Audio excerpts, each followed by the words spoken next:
The ambulance's engine died at the worst possible moment, right in the middle of Montana's busiest intersection with a billionaire's life hanging by a thread inside. Jack Miller had exactly 30 seconds to make a choice that would cost him everything he'd worked for, yet save a life that would transform his own in ways he could never imagine. This is the story of how one mechanic's split-second decision to help a stranger led to his firing his family's near destruction and ultimately his rise to lead a statewide movement. Stay with me until the end and drop a comment about which city you're watching from. I'd love to see how far this incredible story travels.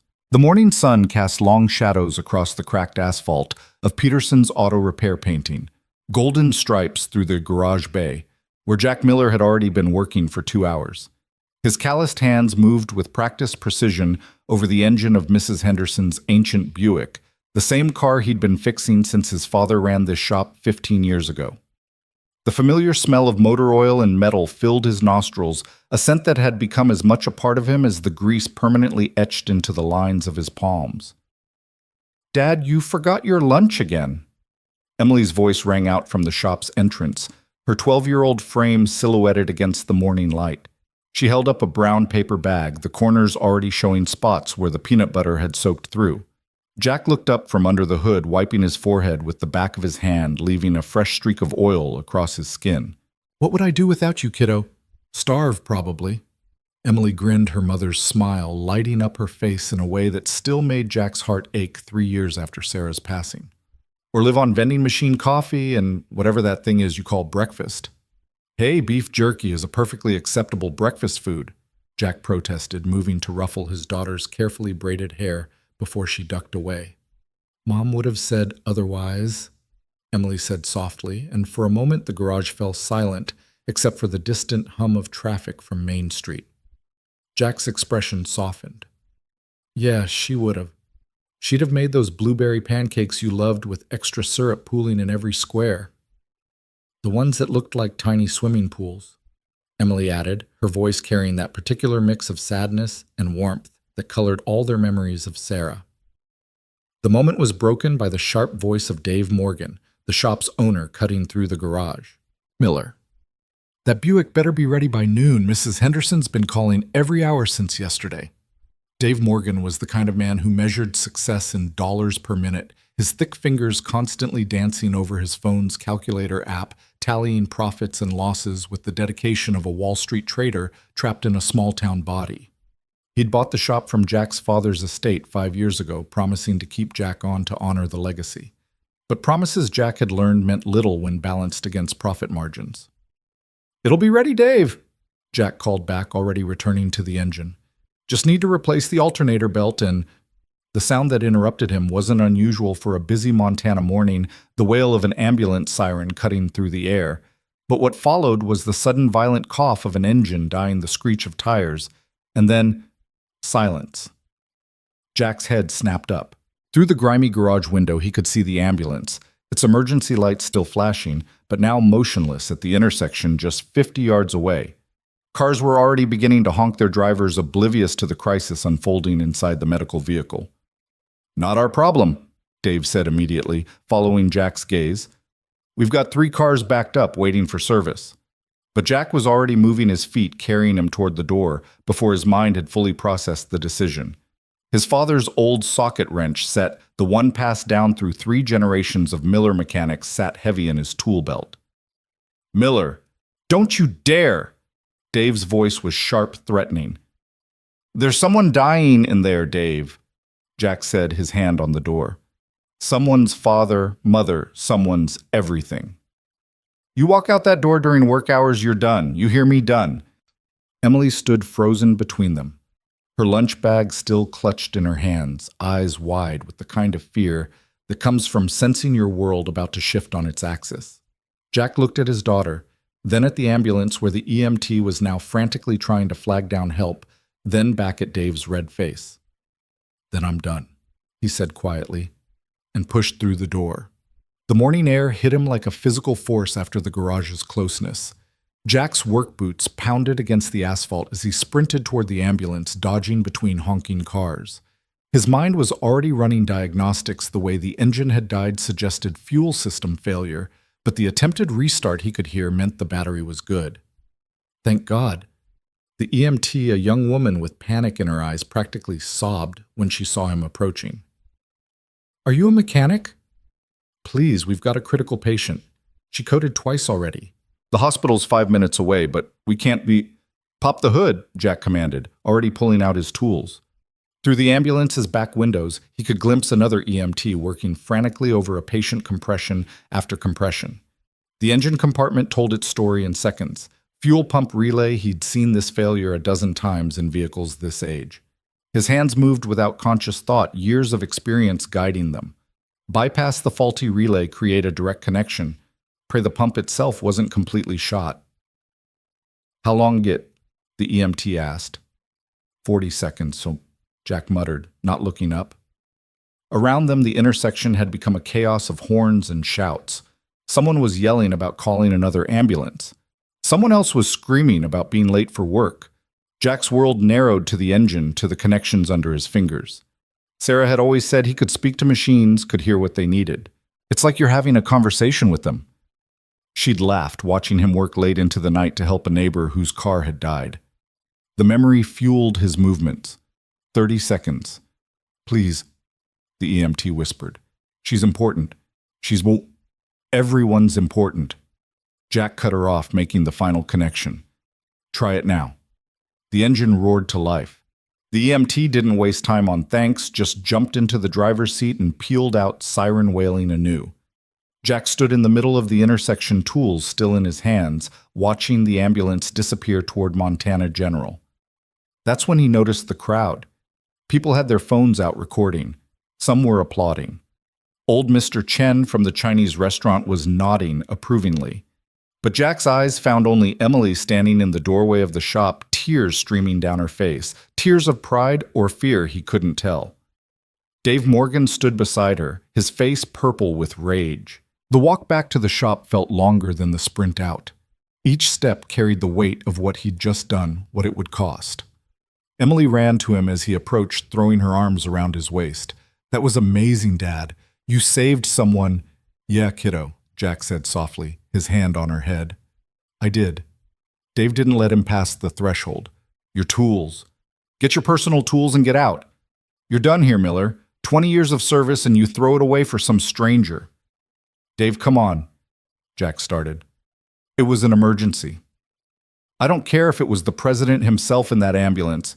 You walked out during work hours after I explicitly told you not to. You think you're some kind of hero? Heroes don't pay bills. Heroes don't keep shops running. Get your stuff and get out. The other mechanics in the shop had stopped working, watching the scene unfold. Tommy, who Jack had trained from a kid fresh out of high school, looked like he wanted to speak up, but didn't dare. Marcus, the older mechanic who'd worked with Jack's father, just shook his head sadly. Jack moved through the shop with deliberate calm, collecting his personal tools. The socket set his grandfather had bought in 1952. The torque wrench Sarah had given him for their 5th anniversary. The small framed photo of the 3 of them at Emily's 9th birthday party, Sarah already thin from the cancer, but smiling bright as the sun. This is wrong, Mr. Morgan, Emily said suddenly, her young voice cutting through the tension. My dad saved someone's life. That matters more than some stupid rule. Emily, Jack warned gently. No, Dad-Mom always said doing the right thing isn't supposed to be easy. That's what makes it right. Dave's laugh was harsh. Your mom's not here to pay your bills, kid.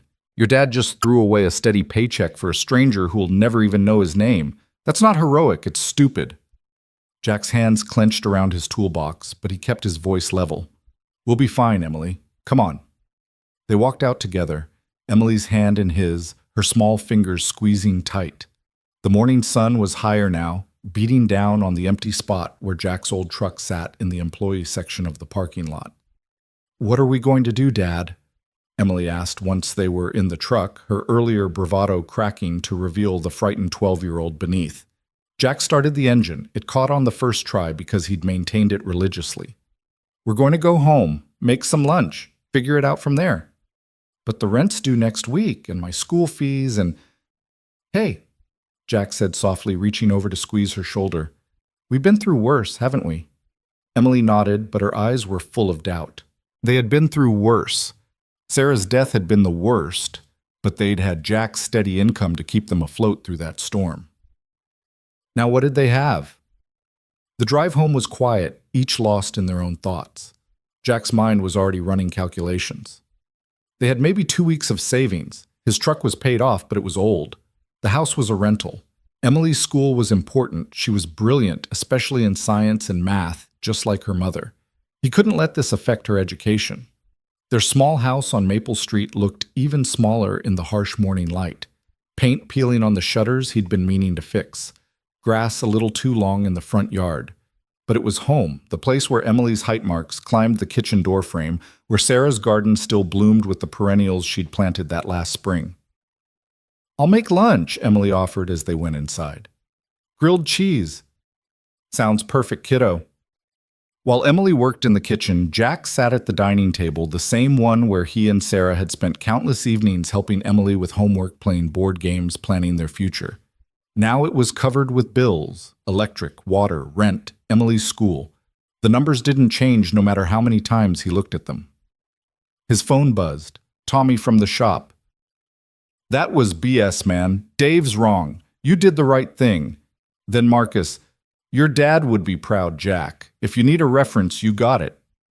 Mrs. Henderson. Heard what happened, dear. Don't you worry about the car. Heroes don't always wear capes. But kind words didn't pay bills. Emily set a plate in front of him, grilled cheese cut diagonally, just how he liked it, with a pickle on the side. She'd made one for herself too, and they ate in companionable silence for a few minutes. I could get a job, Emily said suddenly. The grocery store hires... Absolutely not. You're 12. Your job is school. But Dad? No buts? I'll figure this out. I always do. The afternoon was spent on the phone. Every shop in town seemed to already know what had happened. News traveled fast in a place like Millfield, Montana, population 8,000 on a good day. Sorry, Jack, I've got a full crew, said Peterson from the shop across town. Times are tough. Nothing available right now. From Rodriguez Auto. Dave Morgan's already been calling around, says you're unreliable. Sorry, man, from Jim at the dealership. By evening, Jack had exhausted every option in town. He'd have to look further out, maybe Billings, but that was an hour's drive each way. The gas alone would eat into any paycheck. Emily was at the kitchen table doing homework when the doorbell rang. Jack found Nancy Miller no relation despite the name from the Millfield Gazette standing on his porch. Nancy was in her 60s, had been running the local paper since before Jack was born, and had a nose for stories that mattered. Jack Miller, the hero of Main Street, she said with a wry smile. Mind if I come in? I'm no hero, Nancy, just unemployed. That's exactly why I'm here. People need to know what happened today. Really happened. Jack hesitated, then stepped aside. Nancy had always been fair, had written a beautiful piece about Sarah when she passed. They sat in the living room, Emily hovering in the doorway, until Jack waved her in. Nancy pulled out an old-fashioned recorder and a notebook. Tell me about this morning, from the beginning. So Jack did. He told her about Mrs. Henderson's Buick, about Emily bringing lunch, about the ambulance, and Dave's ultimatum, and the choice that wasn't really a choice at all. Why, Nancy asked simply, why risk everything for a stranger? Jack was quiet for a long moment, his eyes finding the photo on the mantel, his wedding picture Sarah radiant in white lace. My wife died 3 years ago, he said slowly. Cancer. Towards the end, there was this night. She was in so much pain, could barely breathe. The ambulance came, and there was this EMT. This kid really couldn't have been more than 22. He held her hand the whole way to the hospital, talked to her about everything, and nothing kept her calm when I was falling apart. I don't even know his name, but he gave us 3 more days. 3 days to say goodbye properly. Emily had moved to sit beside him, her head against his shoulder. When I saw that ambulance today, Jack continued, all I could think was that someone in there was running out of time. Maybe someone was waiting for them, needing those extra minutes, those goodbyes. How could I not help? Nancy wrote steadily, her shorthand filling pages. And now Dave Morgan's blacklisting you all over town. Now I figure it out. I always do. What about you, Emily? Nancy asked gently. How do you feel about what your dad did? Emily straightened. My mom used to say that integrity is doing the right thing even when it costs you everything. Dad showed integrity today. I'm proud of him. We'll be okay because we have each other and that's what matters. Nancy smiled. Sarah's daughter through and through. Jack, there's something else. I've been doing some digging. The patient in that ambulance, my sources at the hospital are being very tight-lipped, but there's talk. It was someone important, someone very important. Doesn't matter who it was, Jack said firmly. I'd have done the same for anyone. I know you would have. That's what makes this a story worth telling. After Nancy left, promising the story would run in tomorrow's edition, Jack and Emily settled into their evening routine. Homework check dishes, a chapter from the book they were reading together, To Kill a Mockingbird. Emily's choice for her English class. Dad, Emily said, as he tucked her in a ritual she claimed she was too old for but never refused. What Scout's dad says about courage, about knowing you're licked before you begin. But beginning anyway. That's what you did today, isn't it? Maybe so, kiddo, maybe so. Mom would be proud. I hope so. Jack sat on the edge of her bed for a moment longer, studying his daughter's face in the soft light of her bedside lamp. She had Sarah's delicate features, but his stubborn chin, Sarah's brilliant mind, but his steady hands. Whatever came next, he had to make sure she was okay. Later, alone in the kitchen with a cup of coffee going cold in his hands, Jack allowed himself to feel the full weight of the day. 20 years at that shop. 20 years of loyal service, of coming in early and staying late, of fixing problems no one else could solve. Gone in an instant.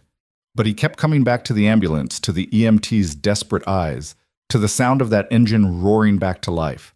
Someone was alive tonight because of what he'd done. Someone's story continued.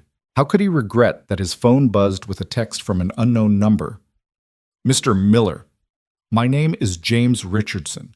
I'm the administrator at Montana General. The patient you helped save today is stable. She wanted me to find out who you were. Can we meet tomorrow? Jack stared at the message for a long moment. He typed back, I'm glad she's okay. That's all that matters. Please, Mr. Miller, she insists.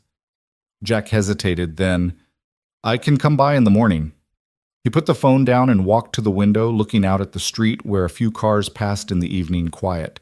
Somewhere in Montana General, someone was breathing because he'd made a choice. Tomorrow would bring what it would bring. Bills would still need paying.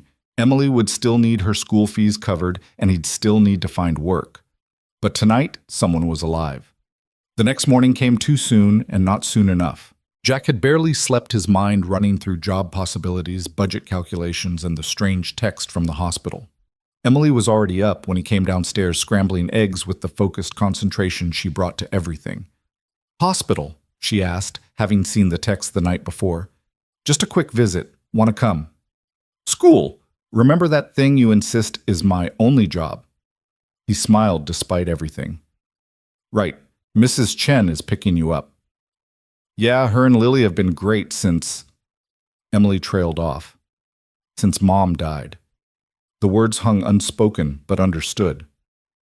After dropping Emily at school, watching her disappear into the building with her backpack bouncing, Jack drove to Montana General. The hospital sprawled across several blocks, its newest wing gleaming with glass and steel, a stark contrast to the older brick buildings. James Richardson met him in the lobby. He was younger than Jack expected, maybe mid-30s, with the kind of tired eyes that came from dealing with life and death decisions daily. Mr. Miller, thank you for coming. Before we go up, I need to tell you something about the patient you saved yesterday. I don't need to know. Actually, you do. Her name is Catherine Reynolds. The name hit Jack like a physical force. Catherine Reynolds. Everyone in Montana knew that name. The Reynolds Foundation had built half the hospitals in the state-funded schools, supported everything from food banks to college scholarships. Catherine Reynolds was old Montana money turned into new Montana philanthropy. I had no idea, Jack stammered. She wants to meet you. She's quite insistent, and trust me when Catherine Reynolds insists on something, it happens. They rode the elevator to the top floor, the VIP wing, Jack realized. The hallway was quiet, carpeted. Nothing like the chaos of the emergency room he'd brought Emily to when she broke her arm 2 years ago. Richardson knocked on a door, then opened it. "Mrs. Reynolds, Mr. Miller is here." The room was more like a luxury hotel suite than a hospital room, but Jack's attention was immediately drawn to the woman in the bed. Catherine Reynolds was in her 70s, her silver hair perfectly arranged despite having nearly died yesterday, her blue eyes sharp and assessing. "So you're the mechanic who saved my life," she said, her voice strong despite the oxygen cannula. "Come in. Don't hover in the doorway like a delivery man." Jack entered uncomfortably aware of his work boots on the pristine floor, his calloused hands that seemed too rough for this elegant space. "Ma'am, I just did what anyone would have—" "Stop right there," Catherine interrupted. "I've been hearing about what happened after you saved me. David Morgan fired you. You have a daughter to support, and yet you didn't hesitate. That's not what anyone would do, Mr. Miller. That's what the right person would do." She gestured to a chair beside her bed. "Sit. Tell me about yourself. James here has been doing research, but I prefer to hear things firsthand." For the next hour, Jack found himself telling his story to one of the richest women in Montana. About growing up in his father's shop, about meeting Sarah in high school, about Emily and her brilliant mind, about Sarah's death, and the struggle since. Catherine listened with an intensity that made him feel like he was the only person in the world. "Your daughter, she's 12, Catherine asked. "Yes, ma'am. 12 going on 30 sometimes. She's got her mother's brains and her stubbornness." Catherine smiled. "Good combination." "Mr. Miller, I'm going to be blunt. I owe you my life. But more than that, I've seen your character. In 60 years of business and philanthropy, I've learned to read people quickly. You're the kind of person I want in my organization." "I don't understand." "The Reynolds Foundation maintains a fleet of over 70 vehicles. Mobile medical units, food bank trucks, transportation for elderly services. We currently outsource maintenance to various shops, and frankly, it's been a disaster. I want to bring it in-house. I need someone to run it, someone who understands that every vehicle matters because every vehicle serves people who need help." Jack's mouth went dry. "Mrs. Reynolds, I appreciate the offer, but I'm just a mechanic. I don't know anything about running a large operation like that." "You knew enough to save my life in 40 seconds. You knew enough to choose helping someone over your own job security. That tells me everything I need to know about your capabilities." She paused, studying him. "The salary would be $90,000 to start full benefits, and we have an excellent education fund for employees' children." $90,000. More than double what he'd been making at Dave's shop. Emily's college would be secure. They could maybe even buy a house instead of renting. "I need to think about it," Jack heard himself say. Catherine's laugh was rich and genuine. "Of course you do. You're not impulsive except when it comes to saving lives. Take your time, Mr. Miller, but not too much time. I'm old, but I'm impatient." As Jack left the hospital, his head was spinning. The morning had taken such an unexpected turn that he felt disconnected from reality. His phone was buzzing with messages. Nancy's article had hit the Gazette's website, and apparently it was spreading fast. He picked up Emily from school, her face bright with excitement. "Dad, everyone's talking about you. Lily's mom said you're a hero, and Mr. Patterson, my science teacher, used you as an example of applied physics in action. Something about electrical bypass and current flow." "It wasn't that complicated, kiddo. And Mrs. Chen says the whole Chinese community is talking about it. Her uncle owns a restaurant in Billings and wants to offer you a job fixing his delivery trucks." They drove home through streets that suddenly seemed different. People waved from sidewalks. Mrs. Henderson was on their porch with a casserole. The Johnsons from 2 doors down had mowed their lawn. "What's happening?" Emily whispered. "I think," Jack said slowly, "people are being neighbors." The evening brought more surprises. Father Martinez from the church Sarah had attended stopped by with a check from the emergency fund. "For times of unexpected hardship," he said, refusing Jack's attempts to refuse. The youth baseball team Jack had coached 2 summers ago organized a car wash fundraiser for the weekend. But it was the last visitor of the evening who surprised Jack the most. Dave Morgan stood on his porch looking uncomfortable and older than Jack remembered. "Jack," he said, not quite meeting his eyes, "I came to... The thing is, I've been getting calls all day. Customers saying they're taking their business elsewhere if I don't hire you back. Mrs. Henderson, the Chens, half the Main Street businesses. Dave, I'm offering you your job back, with a raise, 5%. 2 days ago, Jack would have jumped at the offer. Now thinking of Catherine Reynolds and her fleet of vehicles that served the community, thinking of Emily's face when he'd walked away from the ambulance, thinking of Sarah and what she would say, he knew his answer. Thanks, Dave, but no. I appreciate the offer, but I think it's time for something new. Dave's face flushed. You think you're too good for my shop now because of one lucky morning. No, Dave, I think I remembered who I want to be, the kind of man my daughter can be proud of, the kind my wife believed I was. After Dave left muttering about ingratitude, Jack sat with Emily on their small front porch, watching the stars emerge in the Montana sky. Dad, what are we going to do? We're going to take a leap, kiddo, a big one. He told her about Catherine Reynolds, about the job offer, about the possibility of running an entire fleet operation. Emily listened with growing excitement. That's amazing. You'd be helping so many people. The mobile medical units alone, Mom would have loved that. You think I should take it? I think, Emily said carefully, that yesterday you showed me that doing the right thing is more important than doing the safe thing. This feels like the right thing.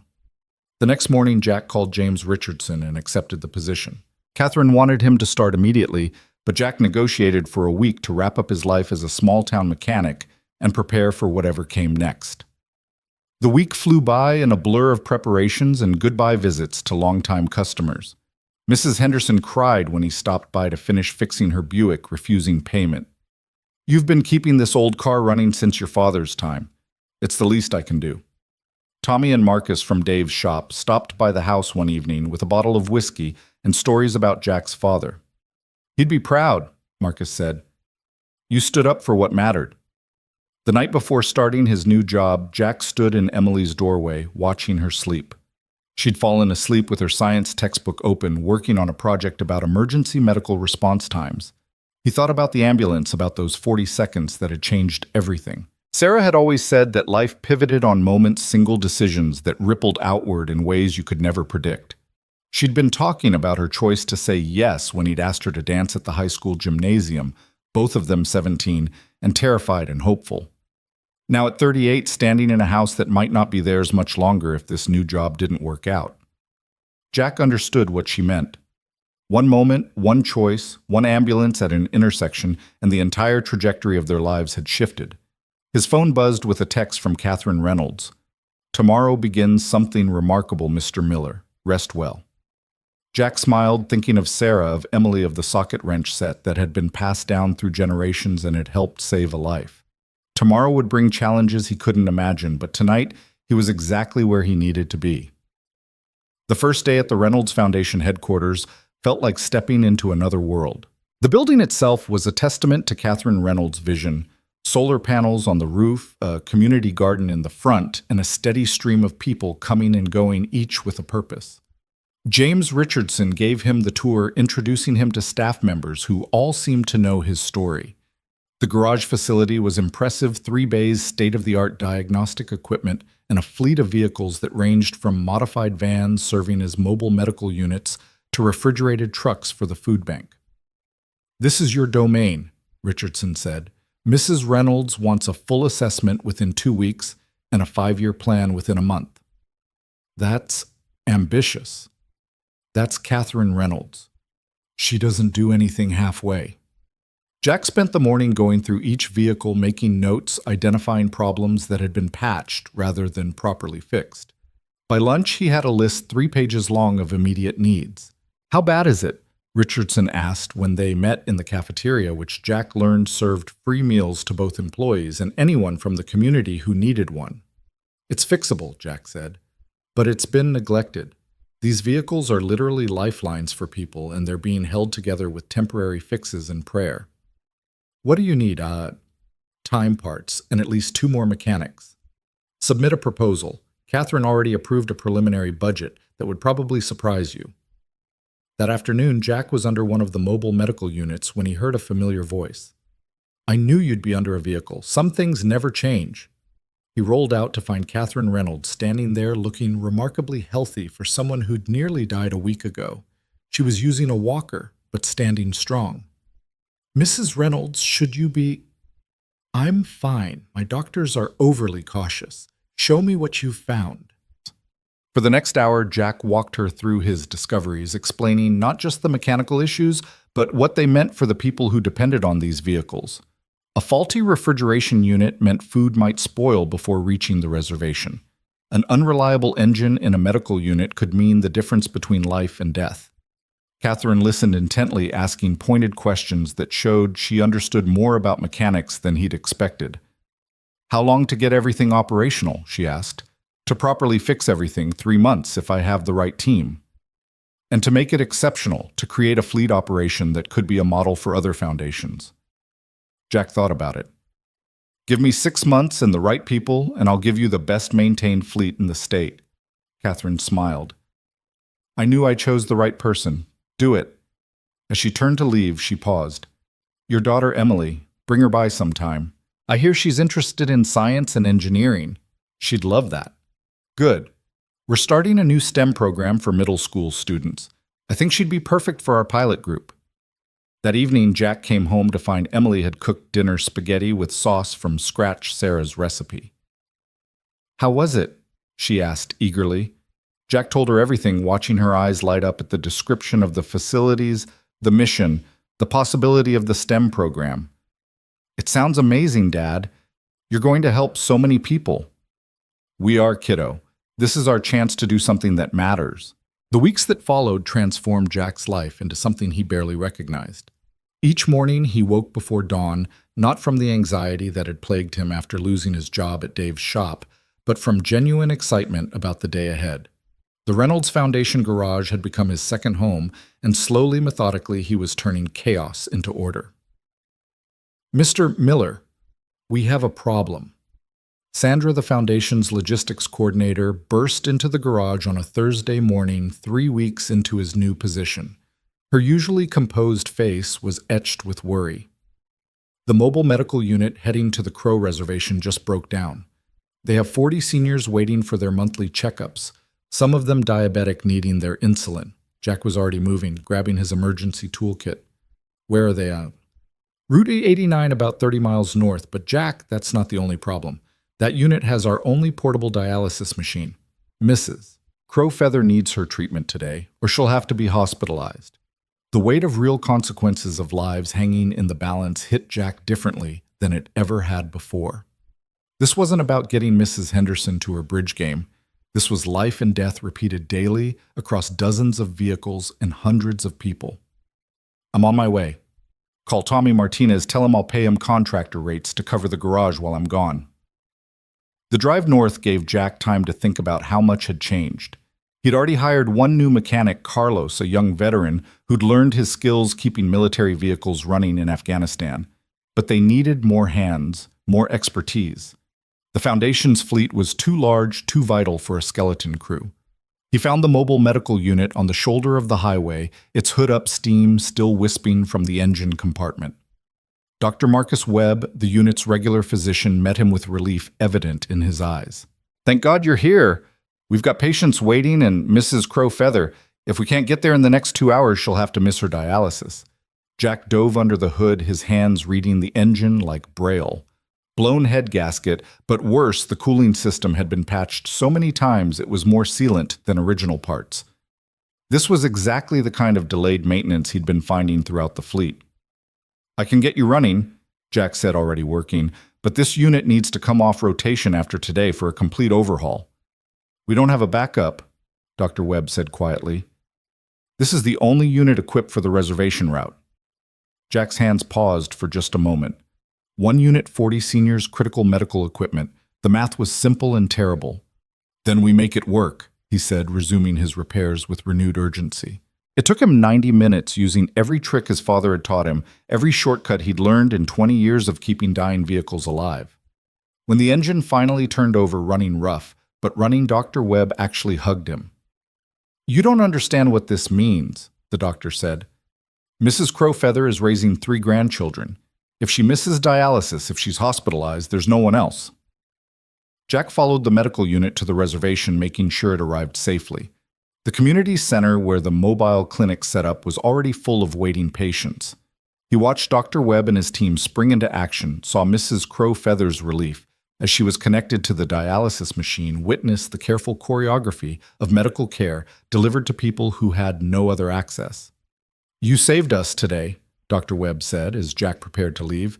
"But what about next week, next month?" "Give me time," Jack said.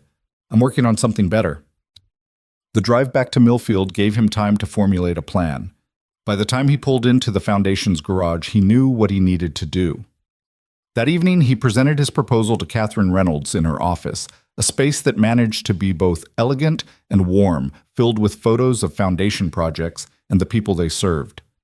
"We need a complete overhaul of how we approach fleet maintenance," Jack said, spreading his charts across her desk. "Not just fixing problems, but preventing them. Not just maintaining vehicles, but creating redundancy." Catherine studied his proposals, her sharp eyes missing nothing. "This is ambitious. You're talking about doubling our maintenance budget." "I'm talking about never having a senior citizen miss dialysis because of a blown gasket. I'm talking about food never spoiling because a refrigeration unit failed. I'm talking about making sure that when someone needs help, our vehicles can deliver it." "And the mobile maintenance unit?" Catherine asked, pointing to one of his sketches. "That's innovative. We go to the vehicles instead of always bringing them in. Preventive maintenance on-site, especially for the units serving remote areas. We catch problems before they become emergencies." Catherine was quiet for a long moment, then smiled. "Do it. Submit the full budget to James. And Jack? This is exactly why I hired you. You don't just see machines, you see the people depending on them." As Jack left her office, his phone buzzed with a text from Emily. "Dad, there's a man here at the house, says he knows you from the Air Force, Carlos something." Jack frowned. He'd hired Carlos just last week, and while the young man was a skilled mechanic showing up at his house, was crossing a line. He drove home quickly, finding Carlos sitting on his front porch with Emily, who was keeping a safe distance but had apparently deemed him harmless enough to offer lemonade. "Carlos, what are you doing here?" Jack asked, his tone careful but firm. The young veteran stood quickly, his military bearing evident. "I'm sorry, Mr. Miller, I didn't mean to overstep. It's just, I got a call from my old unit. 3 of my buddies are getting out next month. Good mechanics, all of them. They heard about what you're doing here, the Foundation's mission. They want in." Jack relaxed slightly. "You could have told me this at work." "I know, but..." Carlos hesitated, then pulled out his phone, showing Jack a photo. "This is why it matters. My daughter Sophia, she's Emily's age. She's the reason I wanted this job, stable hours, good benefits, work that means something. These guys, they're all in the same boat. Coming home trying to build something meaningful." Emily had moved closer, looking at the photo. "She's in my grade. She's in Mr. Patterson's advanced science class." "You're in advanced science?" Carlos asked Emily, his face lighting up. "Sophia struggles with it. Maybe you could study together sometime." Jack watched his daughter naturally take charge, suggesting study times and comparing teachers, and felt something shift. This wasn't just about him anymore. The ripples from that morning at the intersection were spreading, creating connections he hadn't anticipated. "Send me their resumes," Jack told Carlos. "If they're half as good as you, we'll find spots for them." After Carlos left, Emily helped Jack clear the dinner dishes, unusually quiet. "What are you thinking about, kiddo?" Jack asked. "How everything connects," she said slowly. "You saved Mrs. Reynolds, and now you're running her fleet. Carlos needed a job, and now his daughter might have a study partner. It's like dropping a stone in water and watching the ripples spread."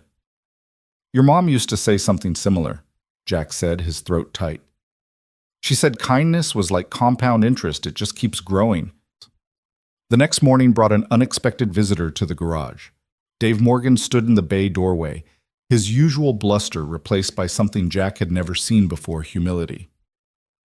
"I need to talk to you," Dave said. Jack set down his wrench, wiping his hands on a rag. "If you're here to cause trouble..." "I'm here because I'm losing everything," Dave interrupted. "Half my customers left. The ones who stayed are demanding lower prices. I had to let Tommy go yesterday. Marcus quit this morning." "I'm sorry to hear that, Dave, but..." "I'm selling the shop. The words came out in a rush. We're trying to, but nobody wants it. The reputation is shot.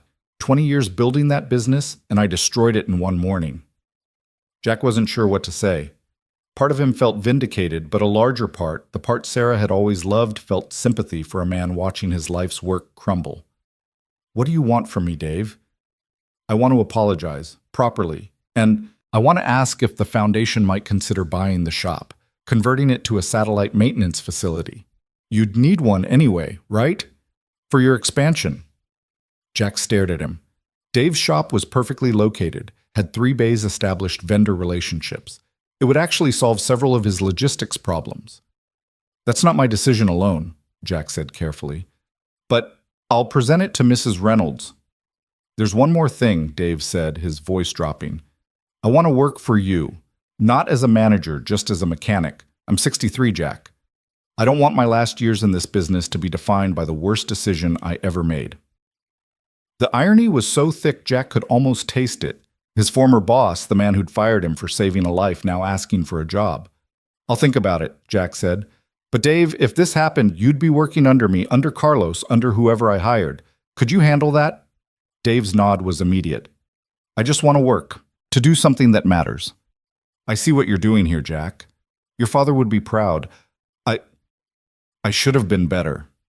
After Dave left, Jack found himself standing in the garage, surrounded by vehicles that served the community's most vulnerable. Each one represented dozens, sometimes hundreds of people, depending on them running properly. The responsibility was enormous, but so was the opportunity. Catherine Reynolds appeared in the doorway, having apparently been watching the exchange from her office window. That took courage, she said, from both of you. He fired me for saving your life, Jack reminded her.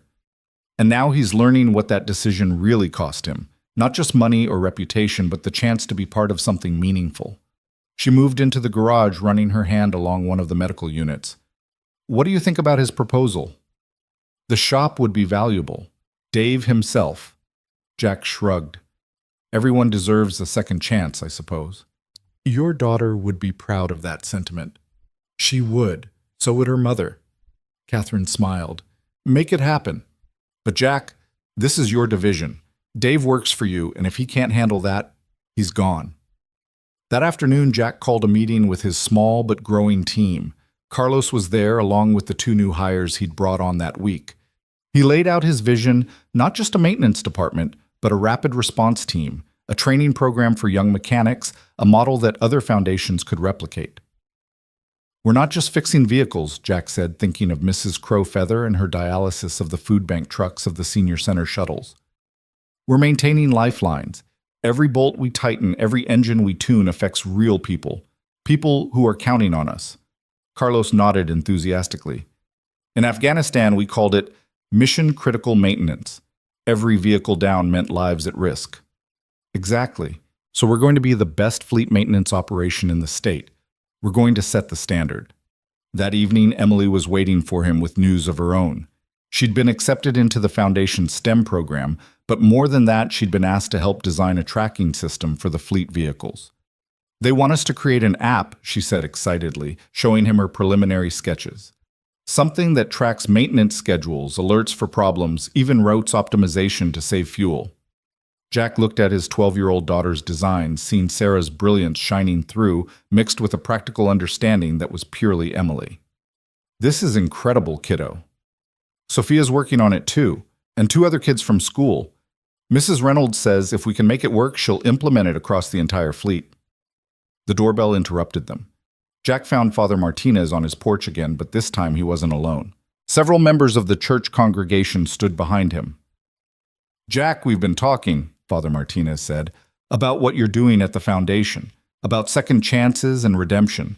We want to help. I don't understand. Dave Morgan has been coming to confession.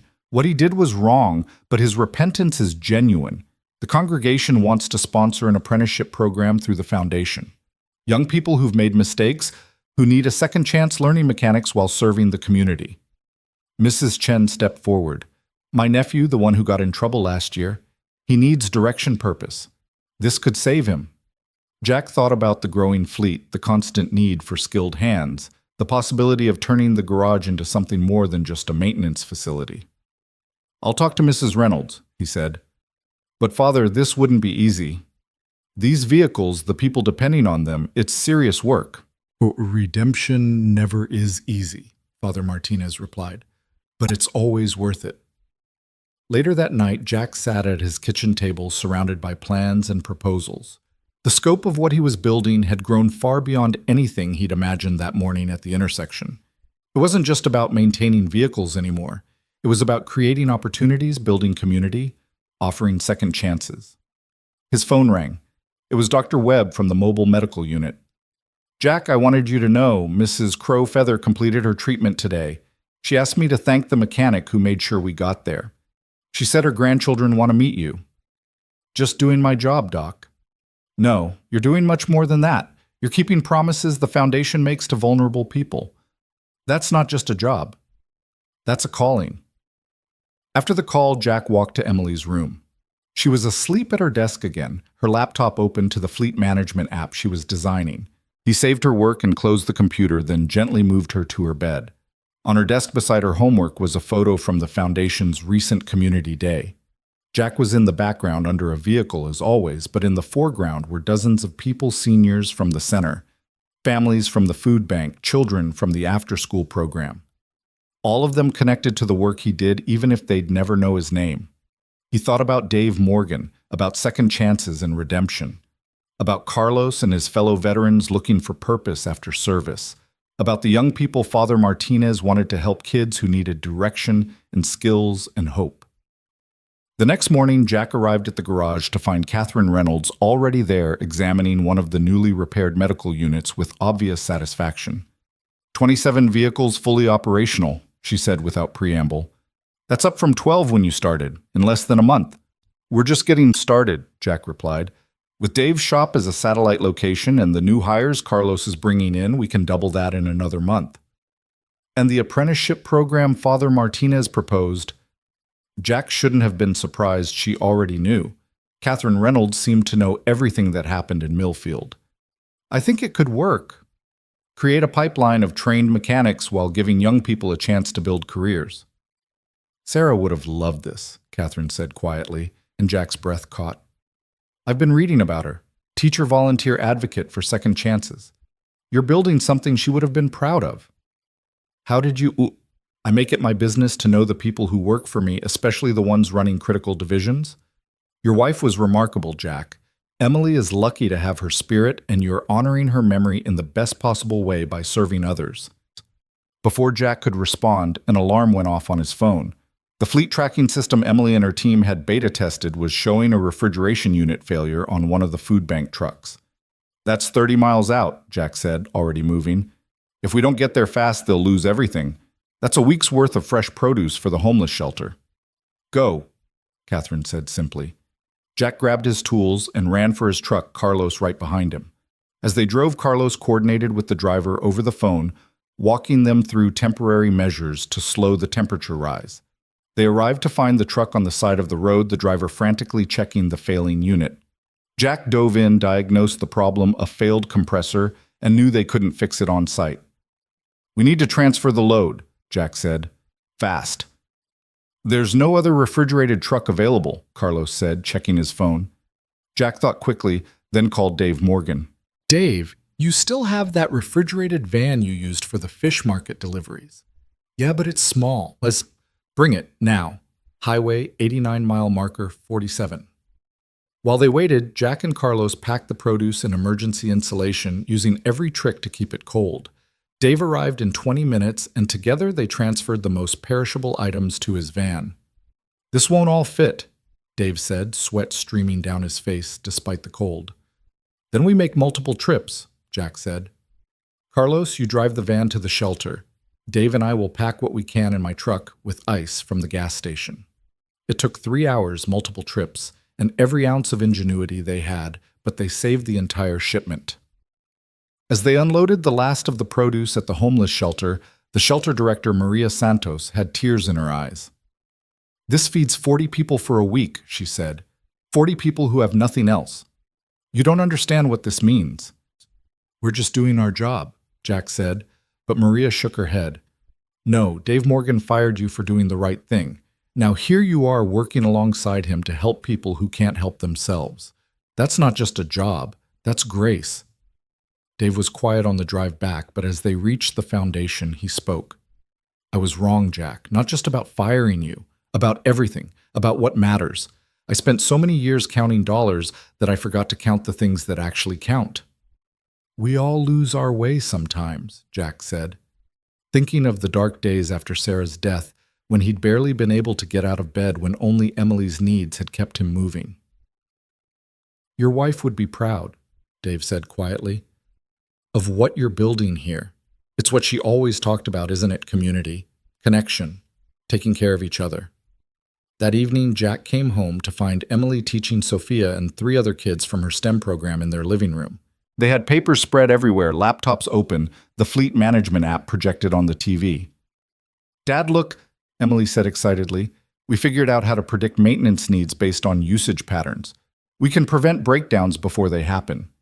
Sophia added, my dad says this could work for other organizations too. We could help foundations everywhere keep their vehicles running. Jack looked at these 12-year-olds planning to change the world from his living room and felt a surge of hope so strong it almost hurt. This was what Sarah had always believed in the next generation, taking what they were given and making it better. You know what this needs, Jack said. Real-world testing. How about you all come to the garage Saturday? See how your app works with actual vehicles. The kids erupted in excitement, already making plans. As they worked, Jack stepped onto the porch, needing a moment to process everything. The street was quiet normal. No one passing by would know that inside this small house, kids were designing systems that could help thousands. No one would know that a fired mechanic was building something revolutionary at the Reynolds Foundation. No one would know that second chances were blooming all over Millfield like Sarah's perennials in the garden. His phone buzzed with a text from Catherine Reynolds. The board approved your full proposal. The apprenticeship program, the satellite shop, the mobile maintenance units. All of it. You're not just maintaining our fleet anymore, Jack. You're building a model for community service that will outlive us all. Jack thought about that morning at the intersection, the split-second decision that had cost him everything and given him even more. He thought about the ripples Emily had described spreading outward in ways no one could predict. Another text, this one from Dr. Webb. Mrs. Crowfeather's grandchildren made you something. They want to deliver it personally tomorrow. Then Carlos, my 3 buddies are in. They'll be here Monday. We're going to need more coffee. And finally, Emily calling from inside. Dad, we need your input on the maintenance schedule algorithm. Jack smiled, pocketing his phone. Inside, his daughter was changing the world. Tomorrow he'd meet the grandchildren of a woman whose life depended on his work. Monday, he'd welcome more veterans looking for purpose. And somewhere in Millfield, Dave Morgan was learning that redemption was possible one act of service at a time. He went back inside to his daughter and her friends to the work of building something that mattered. The evening light slanted through the windows, illuminating the chaos of papers and computers and brilliant young minds at work. It was beautiful. The next morning arrived with an unexpected frost unseasonable for September, coating the windows of Jack's house with delicate crystals that reminded him of the morning Sarah had died, how the world had seemed frozen in that moment between before and after. But this morning was different. This morning, Mrs. Crowfeather's grandchildren were coming, and the garage was humming with new purpose. Jack arrived at the foundation early, finding Carlos already there with his 3 army buddies, Miguel Anthony and James Men, whose eyes carried the same weight Carlos's did when he'd first arrived, that particular combination of competence and searching that marked veterans trying to find their place in a civilian world that often didn't understand them. These are the vehicles, Miguel asked, running his hand along one of the mobile medical units with something approaching reverence. These save lives. Every day, Jack confirmed. That one runs dialysis to the reservation. This one here delivers meals to shut-ins. That refrigerated truck keeps the food bank supplied. Every vehicle matters because every person they serve matters. Anthony, the quietest of the group, spoke up. In Kandahar, we kept a whole forward operating base running with half the parts we needed and none of the time. This we can do. They were still going through orientation when a weathered pickup truck pulled into the lot. Mrs. Crowfeather emerged slowly, helped by a teenage boy, while two younger children, a girl about 10 and a boy who couldn't have been more than 7, jumped out of the back. "Mr. Miller," Mrs. Crowfeather said, her voice carrying the authority of someone who had survived more than most people could imagine. "These are my grandchildren, Joseph, Mary, and little Thomas. They have something for you." Little Thomas, shy but determined, stepped forward, carrying a wooden box that was clearly heavy for his small arms. Inside, Jack found a hand-carved socket wrench handle, the wood worn smooth with intricate Native American patterns etched along its length. "My grandfather made tools," Mrs. Crowfeather explained. "Before the machines, before everything changed. This was his. The children wanted you to have it because you understand that tools aren't just metal and wood. They're lifelines." Jack's throat tightened as he accepted the gift, feeling the weight of history in the worn wood. "I don't know what to say."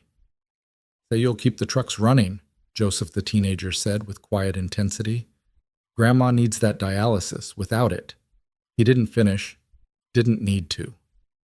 "You have my word," Jack said, meeting the boy's eyes. "Every week, without fail."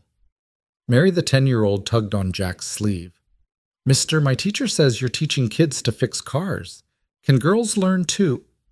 Emily, who had been quietly watching from the office doorway, stepped forward. "Girls can learn anything boys can.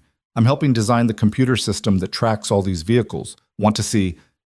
As Emily led Mary away, chattering about algorithms and predictive maintenance, Jack saw Sarah in every gesture his daughter made, every encouragement she offered. Mrs. Crowfeather saw it too. "Your daughter has her mother's spirit," the elderly woman said. "I knew Sarah. She taught at the reservation school one summer volunteer work. Changed lives, that one." Jack hadn't known that another piece of Sarah's life revealing itself like hidden treasure. Before he could respond, his phone rang urgently. It was Sandra from dispatch. "Jack, we have an emergency. The senior center transport has broken down with 15 elderly passengers aboard, including 2 in wheelchairs. They're on Route 15 and there's a storm coming in fast."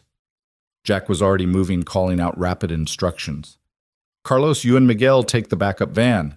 Anthony and James prep the mobile maintenance unit. Dave..." He paused, seeing Dave Morgan arriving for his first official day. "Dave, you're with me." The caravan moved out quickly, Jack's truck leading the way. The storm Sandra had mentioned was already darkening the western sky, and the wind was picking up, sending tumbleweeds skittering across the highway. They found the senior center van tilted at an alarming angle on the shoulder. Its right rear tire completely shredded the spare, already flat from dry rot, another casualty of deferred maintenance from before Jack's time. "We need to get them transferred fast," Jack said, assessing the situation. The elderly passengers were clearly frightened, some struggling with the cold despite blankets. "The wheelchairs won't fit in the backup van with all the passengers," Carlos pointed out. Jack's mind raced through options. "Dave, can you and James get that tire changed with the patch kit? Carlos, start transferring the most fragile passengers. Anthony, help me reconfigure the backup van's interior." They worked with desperate efficiency as the first fat raindrops began to fall. Jack found himself lifting Mrs. Patterson, 93 years old, and trembling into the backup van, her thin hands gripping his arms. "You're Sarah Miller's husband," she said suddenly. "She read to me when I was in the hospital. Every Tuesday." Another revelation, another facet of his wife's quiet service revealed in this moment of crisis. "Yes, ma'am. Now let's get you warm and safe." The storm hit in full force just as they got the last passenger secured. The rain came sideways, driven by wind that rocked the vehicles. Dave, soaked to the skin, gave Jack a thumbs up. The tire was patched temporary but functional.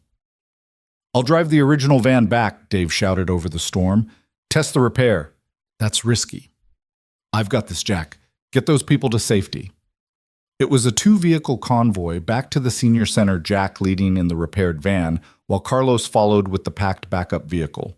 The storm raged around them, visibility dropping to mere yards, but they pressed on, knowing that the elderly passengers needed to get to safety and warmth. They arrived to find the senior center director, Patricia Webb, waiting with hot coffee and blankets, tears of relief on her face. "I thought we'd lost them," she said to Jack. "Mr. Morrison has a heart condition. Mrs. Patterson just got out of the hospital. If they'd been stuck out there— But they weren't, Jack said firmly. And we're going to make sure this never happens again. Every vehicle gets new spare tires, emergency kits, and satellite phones. No one gets stranded on my watch. As they helped the last of the seniors inside, Mr. Morrison, whose heart condition Patricia had mentioned, gripped Jack's hand with surprising strength. Young man, I knew your father, served with him in Vietnam. He'd be proud of what you did today. Not just the rescue that's heroics, but the system you're building that's legacy. That evening, the storm having passed, Jack stood in the garage reviewing the day's events with his expanded team. Every vehicle had been checked and double-checked. The new protocols were in place. But more than that, something had shifted. The veterans had found their mission. Dave had proved his commitment, and the community had seen once again that the Reynolds Foundation's fleet was more than just vehicles, it was a promise kept. Catherine Reynolds appeared as she often did at crucial moments, moving through the garage with obvious satisfaction. 15 seniors safe, she said simply. Because you built a team that responds to crisis with competence and compassion. This is what I envisioned when I hired you, Jack, but you've exceeded even my expectations. We got lucky today, Jack said honestly. That storm could have been worse. The tire could have blown at highway speed. Luck is preparation meeting opportunity, Catherine countered. You were prepared because you care. Your team responded because you've given them purpose. That's not luck. That's leadership. She pulled out a folder, handing it to Jack. The board met this afternoon. Emergency session. They've approved the full expansion 5 mobile maintenance units, the apprenticeship program with Father Martinez's youth, and something else. She smiled. The Emily Miller STEM Scholarship. Full ride to any state college for 1 student per year from the program selected based on innovation in community service. Jack stared at the papers, seeing Emily's name formalized into something permanent, something that would outlast them all. Catherine, I don't know what to say. Say you'll tell Emily yourself. She's earned it with that fleet management system. We're already getting inquiries from other foundations wanting to license it. Jack found Emily at home, surrounded by her study group, the dining table covered with laptops and circuit boards. Apparently, the fleet management app had evolved into a hardware component as well. Dad, Emily called out. Sophia figured out how to add diagnostic sensors that can predict engine failure 3 days in advance. That's amazing, kiddo. Can I talk to you for a minute? They stepped onto the porch, the evening air crisp after the storm, the sky washed clean and brilliant with stars. The foundation is creating a scholarship, Jack said carefully, for STEM students who show innovation in community service. They're naming it after you. Emily's eyes widened, then filled with tears. After me, but I'm nobody special.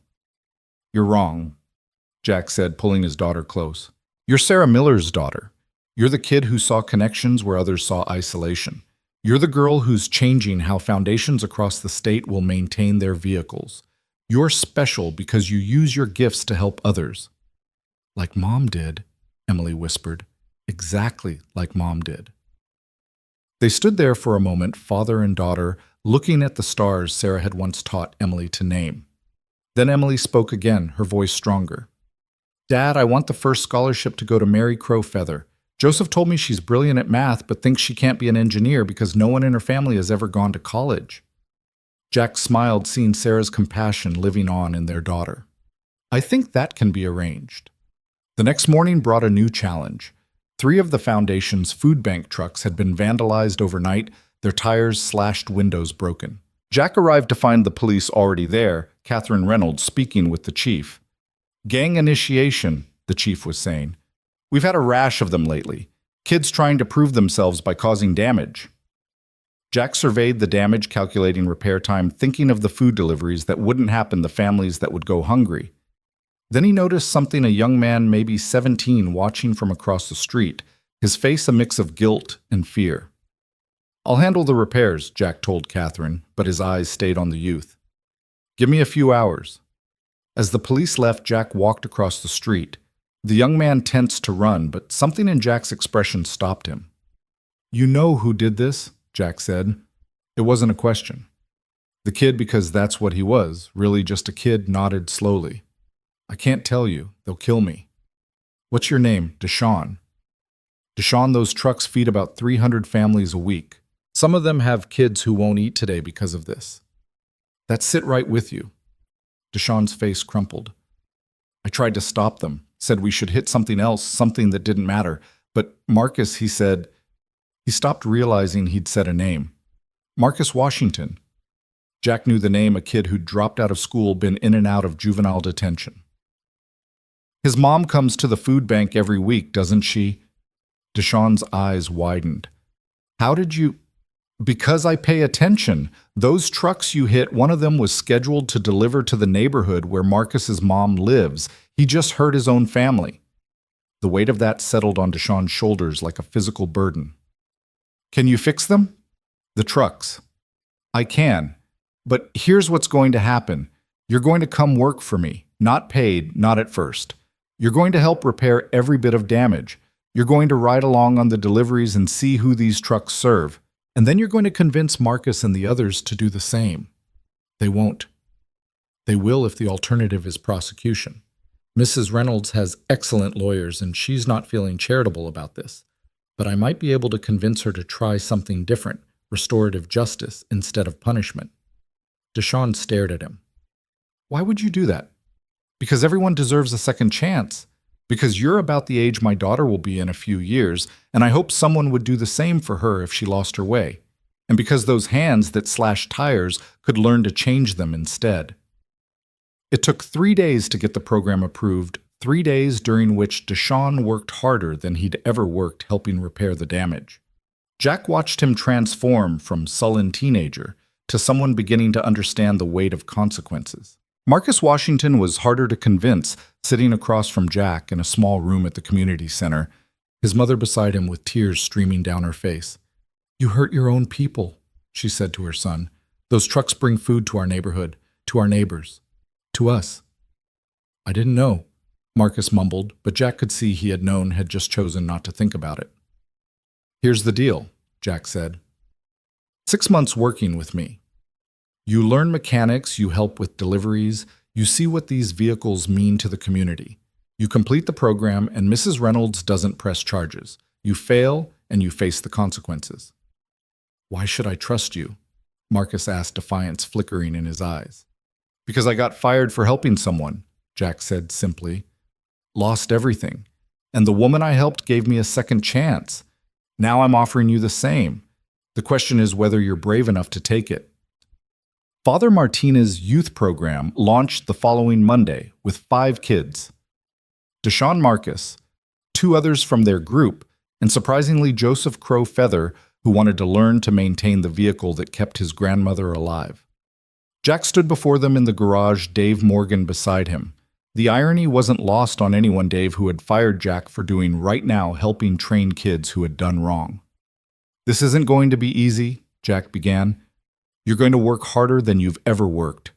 You're going to see parts of your community you've ignored. You're going to understand that every bolt you turn, every tire you change affects real people. Some of you are here because you made mistakes. That ends now. In this garage we build. We don't destroy. The first week was rough. Marcus challenged everything Deshawn struggled with, the technical aspects, and the other boys seemed ready to quit every day.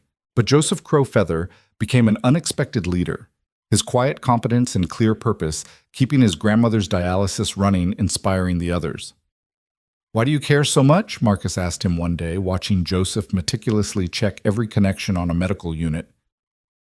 Because someone has to, Joseph replied. Because if this truck doesn't run, my grandmother dies.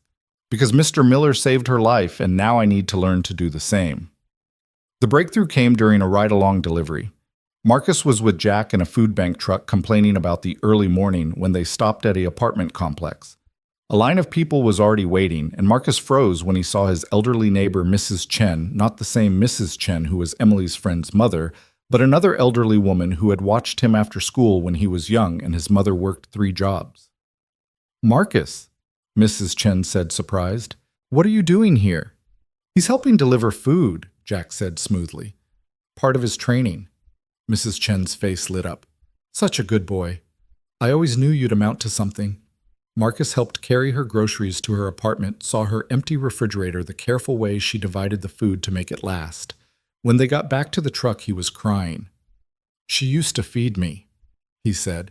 "When Mom couldn't afford food, Mrs. Chen would make extra and pretend she'd cooked too much. And I almost took this away from her." "But you didn't," Jack said. "You're here making sure she gets what she needs. That's what matters now."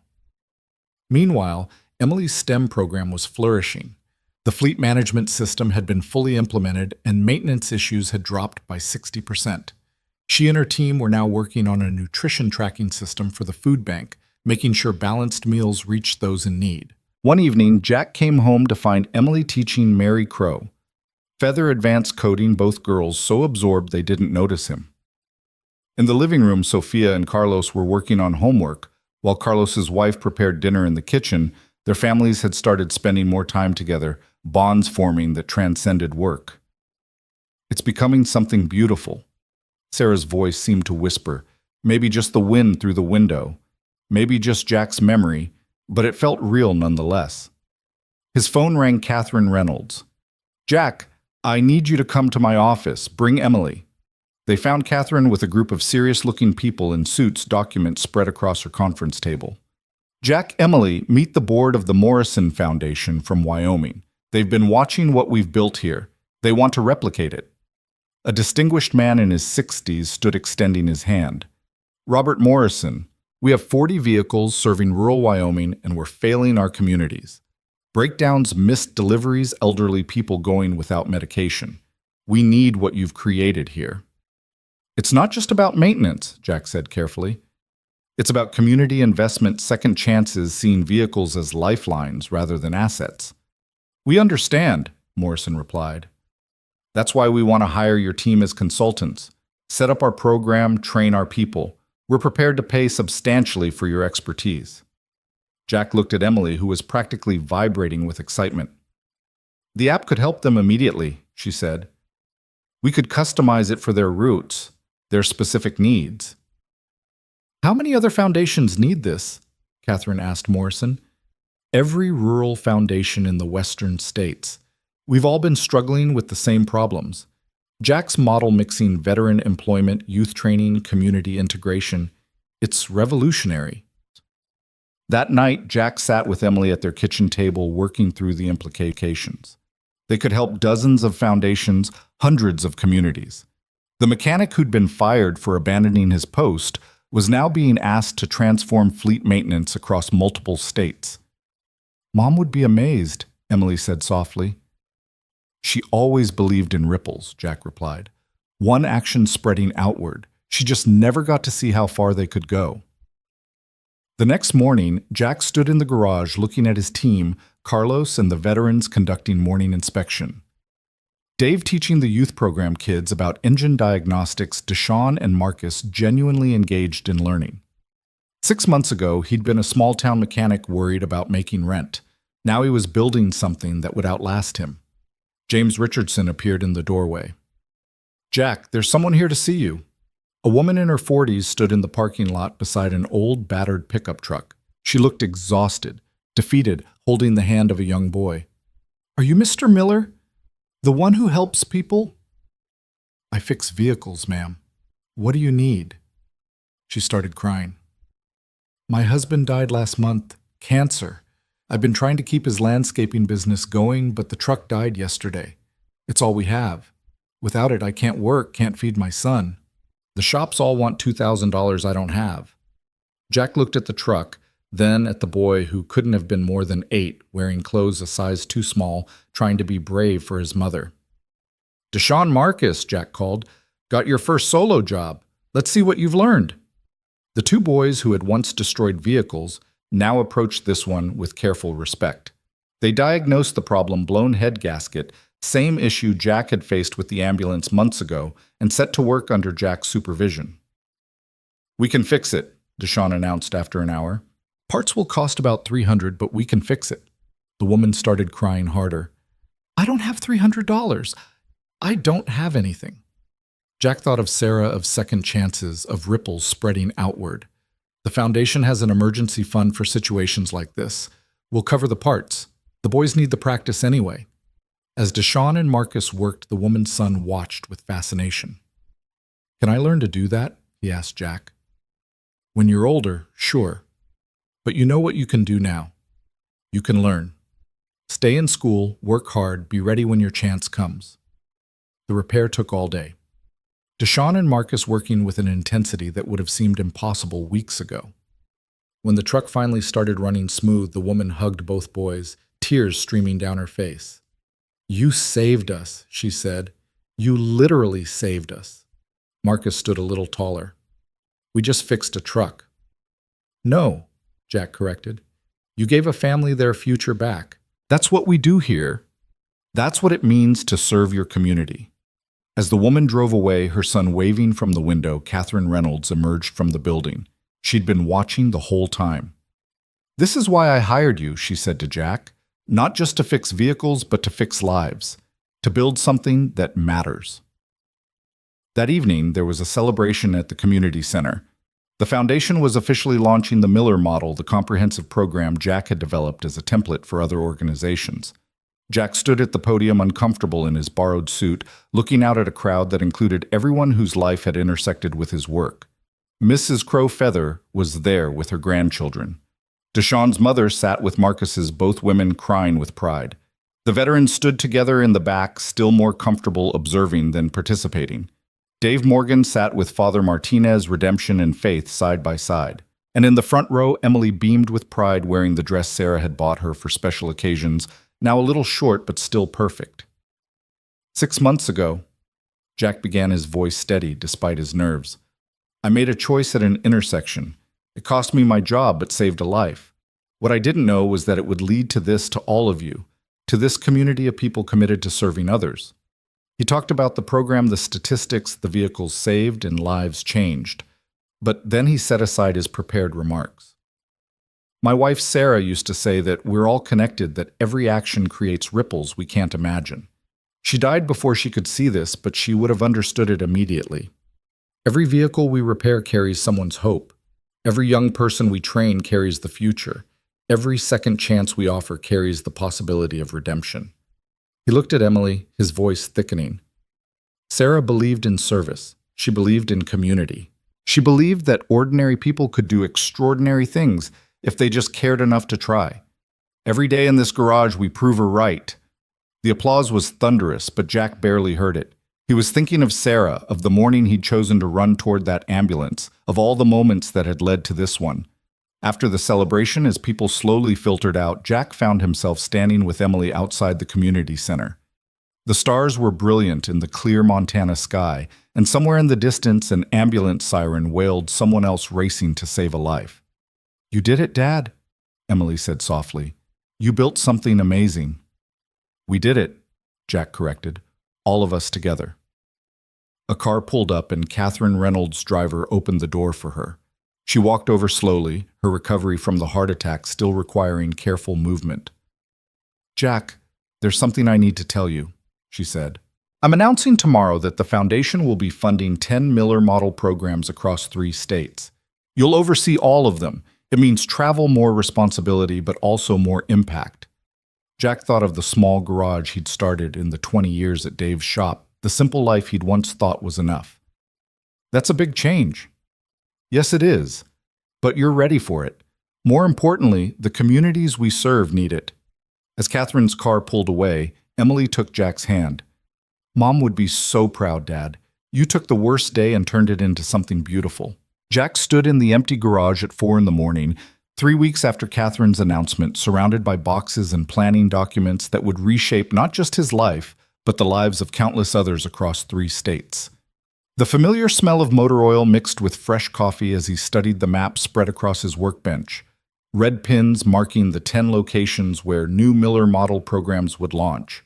Cheyenne, Billings, Spokane, Boise, each pin represented hundreds of vehicles, thousands of people who depended on them, and a responsibility that sometimes kept him awake at night.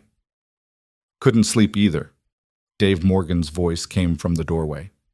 The older man had taken to arriving early, as if trying to make up for lost time, For all the years he'd prioritized profit over purpose. "Just thinking," Jack replied, not looking up from the map. "Each of these locations needs the right person to run it, someone who understands it's not just about fixing engines." Dave moved closer, studying the map. "You know, 20 years ago, your father stood right here looking at a similar map. Only he was planning service routes for local farms, smaller scale, but the same heart. You knew my father well." "Better than I admitted when I bought this place," Dave said quietly. "He trained me, actually, my first job out of high school. He taught me everything about engines, but I was too young and stupid to learn what he tried to teach me about people." The confession hung between them in the pre-dawn quiet. Jack had learned more about Dave in the past months than in all their years working together, how his own father had been harsh and demanding, measuring worth only in dollars earned, how Dave had sworn to be successful in the only way he'd been taught to recognize. "He would have fired me too," Jack said finally.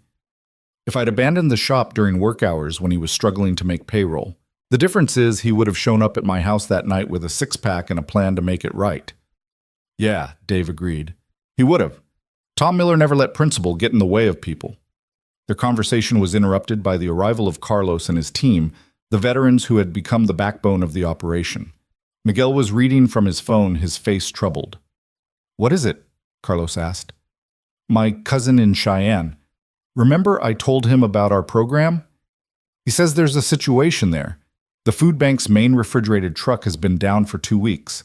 They're losing thousands of pounds of food daily. No one can fix it." Jack walked over, decision already forming. "How far is Cheyenne?" 6 hours if we push it," Anthony calculated. "But Jack, we can't just—" "We can and we will," Jack interrupted. "This is exactly why we're expanding. Carlos prepped the mobile unit. Dave, you're running things here today. Miguel, call your cousin and tell him we're coming." Emily appeared in the doorway, backpack in hand for school. "Dad, I heard you talking about Cheyenne. That's one of our expansion sites, right?" "It is, kiddo." "Then you should take the diagnostic tablet, the one Sophia and I modified. It can run remote analysis and teach their local mechanics what's wrong." Jack hugged his daughter, constantly amazed by her practical brilliance. "What would I do without you?" "Probably still be using paper maintenance logs," she said with Sarah's smile. "Be careful, Dad. And remember, this isn't just about fixing one truck. It's about showing them what's possible." The drive to Cheyenne was long but purposeful. Jack drove the mobile maintenance unit while Carlos followed in a supply truck. They talked through headsets, planning not just the immediate repair, but how to use this crisis as a teaching opportunity. "This is how it starts," Carlos said. "One emergency, one rescue, then they see what proper maintenance means." They arrived to find chaos at the Cheyenne Community Food Bank. Volunteers were frantically trying to save what they could, transferring food to smaller, inadequate coolers. The director, a woman named Patricia Hayes, looked ready to collapse from stress. "You're the team from Montana." She grabbed Jack's hand like a lifeline. "Please, we're losing everything. 300 families depend on us, and we're failing them." Jack was already moving toward the broken truck, Emily's diagnostic tablet in hand. The vehicle was newer than most of their fleet, but had been serviced by people who didn't understand the unique demands of constant stop-and-start delivery routes. "Compressor shot," Jack announced after 10 minutes. "But the real problem is systematic. Look here, wrong oil grade for this climate, filters that haven't been changed in months, coolant system that's never been properly serviced." "Can you fix it?" Patricia asked desperately. "We can do better than that. We can make sure it never happens again." Carlos started on the compressor. "I'm going to gather their maintenance staff." What Jack found was depressing, but not surprising. The food bank's maintenance staff was one part-time mechanic named Earl, 70 years old, and clearly overwhelmed, and a collection of volunteers with good intentions but no training. "I've been trying," Earl said, his voice defensive but tired. "But I learned on engines from the 60s. These new computerized systems, I don't understand them." "Then we'll teach you," Jack said simply. "All of you. While we fix this truck, you're going to learn. And when we leave, you'll know how to prevent this from happening again." For the next 8 hours, Jack and Carlos didn't just repair, they taught. Every volunteer who was interested gathered around as they worked. Jack explaining each step, showing them how to read the diagnostic codes, how to perform preventive maintenance, how to spot problems before they became crises. Deshaun and Marcus had made the trip too eager to test their skills in a real emergency. Watching them work alongside Carlos, competent and confident, Jack felt a pride that rivaled anything he'd felt in 20 years of mechanics. 6 months ago, these boys were slashing tires, he told Patricia during a break. Now look at them. That's redemption, Patricia said softly. That's what we're supposed to be about, isn't it? Not just feeding bodies, but nurturing souls. By evening, the truck was running better than it had in years. But more importantly, Earl and 3 volunteers had successfully diagnosed and repaired a minor issue on another vehicle under Jack's supervision. I haven't felt this useful in years, Earl said, his eyes bright with renewed purpose. I thought I was too old to learn new tricks. You're never too old to grow, Jack replied. The foundation is funding a full program here. Would you consider being part of it? Teaching what you know while learning what you don't. Earl's yes was immediate and emotional. The drive back to Montana was quiet, at first each of them processing the day. Then Marcus spoke from the back seat, his voice thoughtful. Mr. Miller, what we did today, that's 300 families who won't go hungry. That's kids who'll eat dinner tonight because we fixed a truck. That's right, Jack confirmed. I used to think power meant taking things, breaking things, making people afraid, Marcus continued. But real power is this, isn't it? Making things work, keeping promises, building instead of breaking. Deshaun added, My mom cried when I told her I was coming on this trip. Happy tears. Said I was becoming the man she always knew I could be. Jack caught Carlos's eye in the rearview mirror, both of them recognizing the transformation happening in real time. These weren't the same angry lost boys who'd vandalized trucks just months ago. They were becoming something more. Back in Millfield, they returned to find the garage buzzing with activity. Catherine Reynolds was there along with several people in business suits who looked important and impatient. Jack, perfect timing, Catherine said. These are representatives from the Morrison, Hartley, and Chen Foundations. They've come to see your operation firsthand. For the next 2 hours, Jack gave a tour that was more than just showing off facilities. He introduced them to each team member, let them hear Deshaun explain the diagnostic process he'd just used in Cheyenne, had Emily demonstrate the fleet management system, watched Dave Morgan honestly discuss his own journey from adversary to advocate. This is remarkable, said William Chen, whose foundation served the Pacific Northwest. But can it really be replicated? The human element seems so specific to your personal story. Jack thought carefully before answering. Every community has people like Deshaun and Marcus, young people who've made mistakes but deserve second chances. Every community has veterans like Carlos and his team, skilled people looking for missions that matter. Every community has Dave Morgan's people who've prioritized the wrong things but can still choose differently. The model works because it recognizes that fixing vehicles and fixing lives aren't separate missions. They're the same mission. William Chen exchanged glances with his colleagues. We're prepared to commit $5 million to expansion, but we need assurance that you personally will oversee the implementation. That means you'll be traveling a lot, Catherine warned Jack quietly. Emily has an entire community here, Jack interrupted, looking at his daughter, who was showing the Morrison Foundation representative her latest app updates. She has Mrs. Chen and her family Carlos and Sophia Father Martinez, all the people who've become our extended family, and she's strong enough to handle this. She's Sarah's daughter. The contracts were signed that evening in a ceremony that felt both momentous and intimate. The garage where Jack had spent countless hours was transformed with lights and tables, the whole community invited to witness the birth of something larger than any of them had imagined. Father Martinez offered a blessing, his words carrying across the gathered crowd. From one act of selfless service, a movement is born. From one man's choice to help a stranger, countless strangers will find help. This is how God works through ordinary people doing extraordinary things. Mrs. Crowfeather was there with her grandchildren Joseph, now wearing a Reynolds Foundation maintenance uniform, having been hired as an apprentice. She approached Jack during the reception. My grandfather had a saying, she said, the river that gives water to others never runs dry. You've become that river, Mr. Miller, you and your daughter both. Later that evening, after the crowds had dispersed and the contracts were tucked safely away, Jack sat with Emily on the hood of his old truck, looking at the stars. It was something they'd started doing after Sarah died, their way of feeling connected to her. "Are you okay with this, kiddo?" "Me traveling being gone sometimes." Emily was quiet for a moment. "Mom traveled for her volunteer work sometimes, remember? Teaching at the reservation, helping at the shelter in Billings. She said service sometimes requires sacrifice." "You remember that?"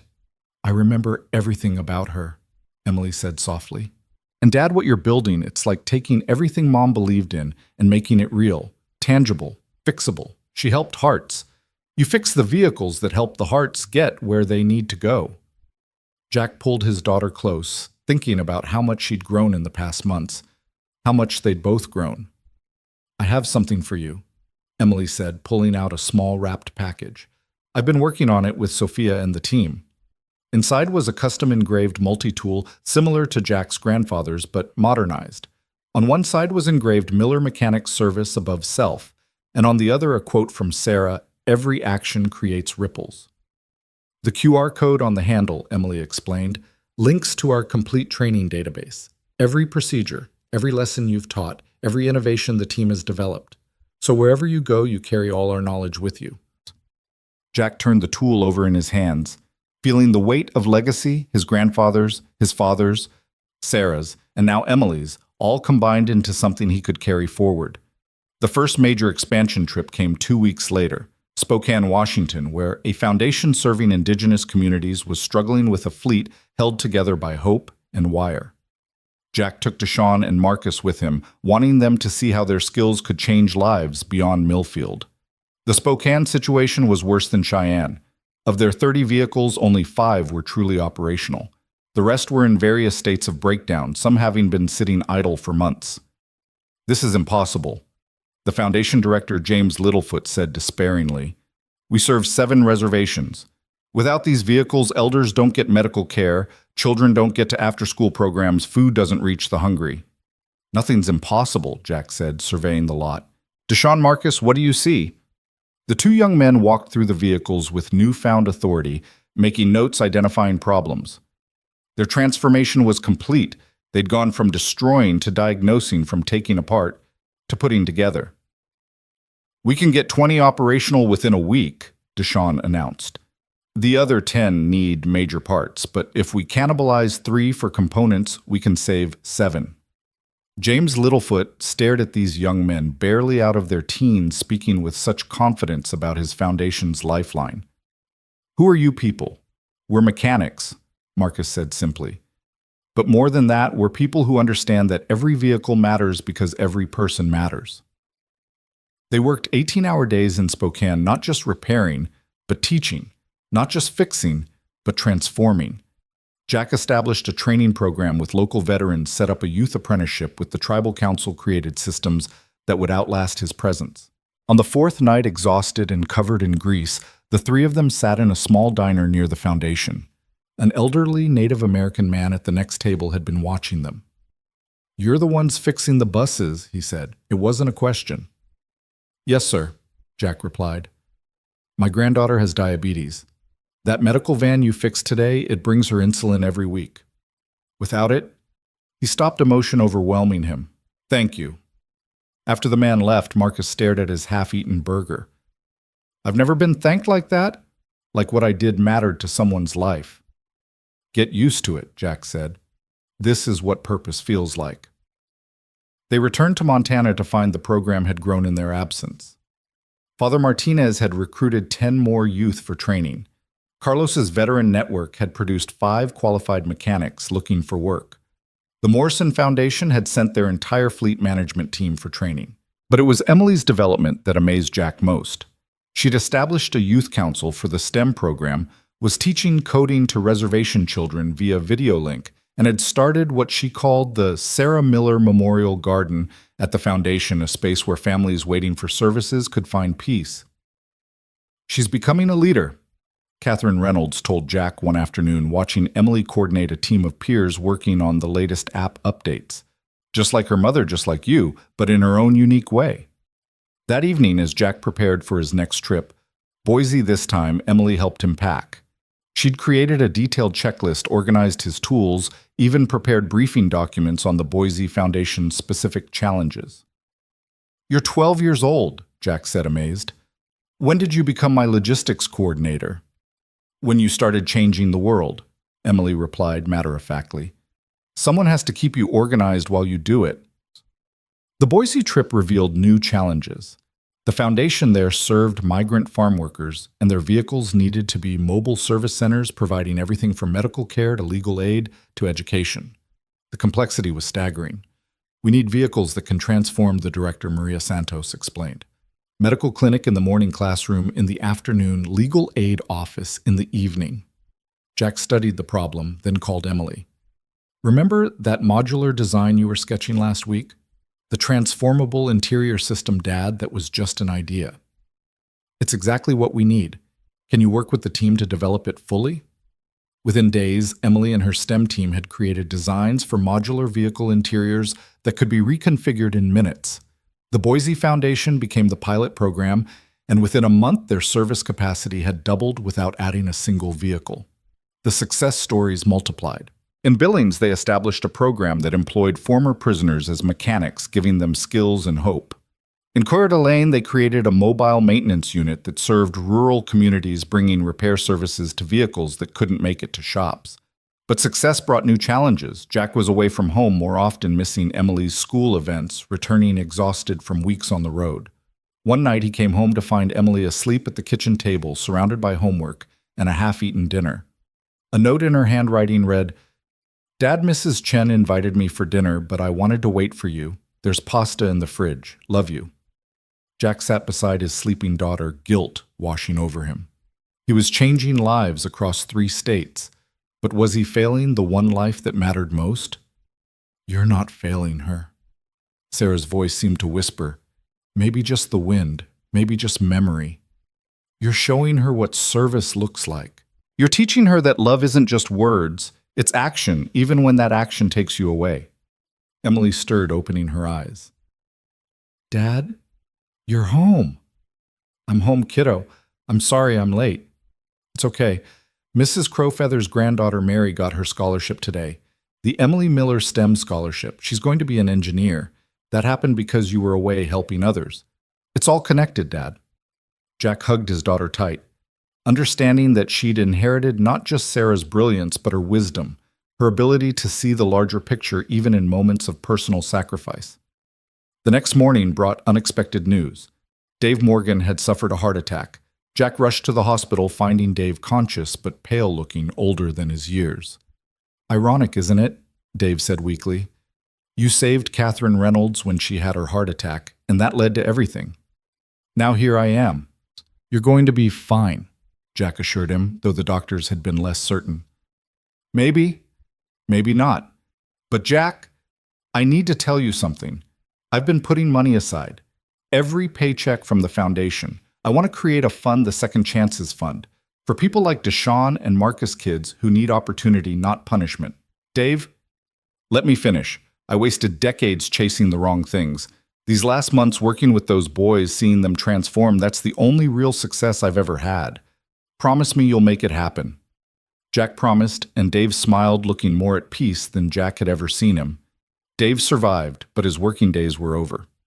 The Second Chances Fund was established with his savings and matched by the Reynolds Foundation. The first recipient was a young woman named Keisha who'd been caught stealing food for her younger siblings. Instead of prosecution, she entered the program and within months was one of the most skilled diagnostic technicians Jack had ever trained. The year anniversary of the ambulance incident approached, with Jack barely noticing, so busy was he with expansions and programs. But Emily noticed. She organized a celebration at the community center, inviting everyone whose life had been touched by that moment's decision. The crowd was enormous. Hundreds of people filled the space mechanics Jack had trained, youth who'd found purpose, families who'd received services from vehicles Jack's team had repaired. Mrs. Crowfeather was there, healthy, thanks to regular dialysis. The farm worker families from Boise sent a video message. The veterans from Spokane had driven down specially for the event. Catherine Reynolds took the stage, still strong despite her age and health challenges. 1 year ago, Jack Miller made a choice that should have ruined him. Instead, it transformed not just his life, but hundreds of lives across our region. Jack, would you come up here? Reluctantly, Jack joined her on stage, uncomfortable as always with recognition. Tell us, Catherine said, what have you learned this year? Jack looked at the crowd, seeing all the connections, all the ripples Sarah had always talked about. His eyes found Emily standing with her STEM team, brilliant and confident and kind. I learned that my wife was right, he said simply. Every action creates ripples. But I also learned that those ripples can become waves if enough people join together. Every person in this room is proof that community isn't just a word, it's a choice we make every day to help each other, to offer second chances, to build instead of break. He paused, emotion thick in his throat. A year ago, I was just a mechanic who ran toward an ambulance. Today, we're a movement that's transforming how foundations serve their communities. That's not my achievement, it's ours. Every repaired vehicle, every trained youth, every second chance offered, we did that together. The applause was thunderous, but Jack barely heard it.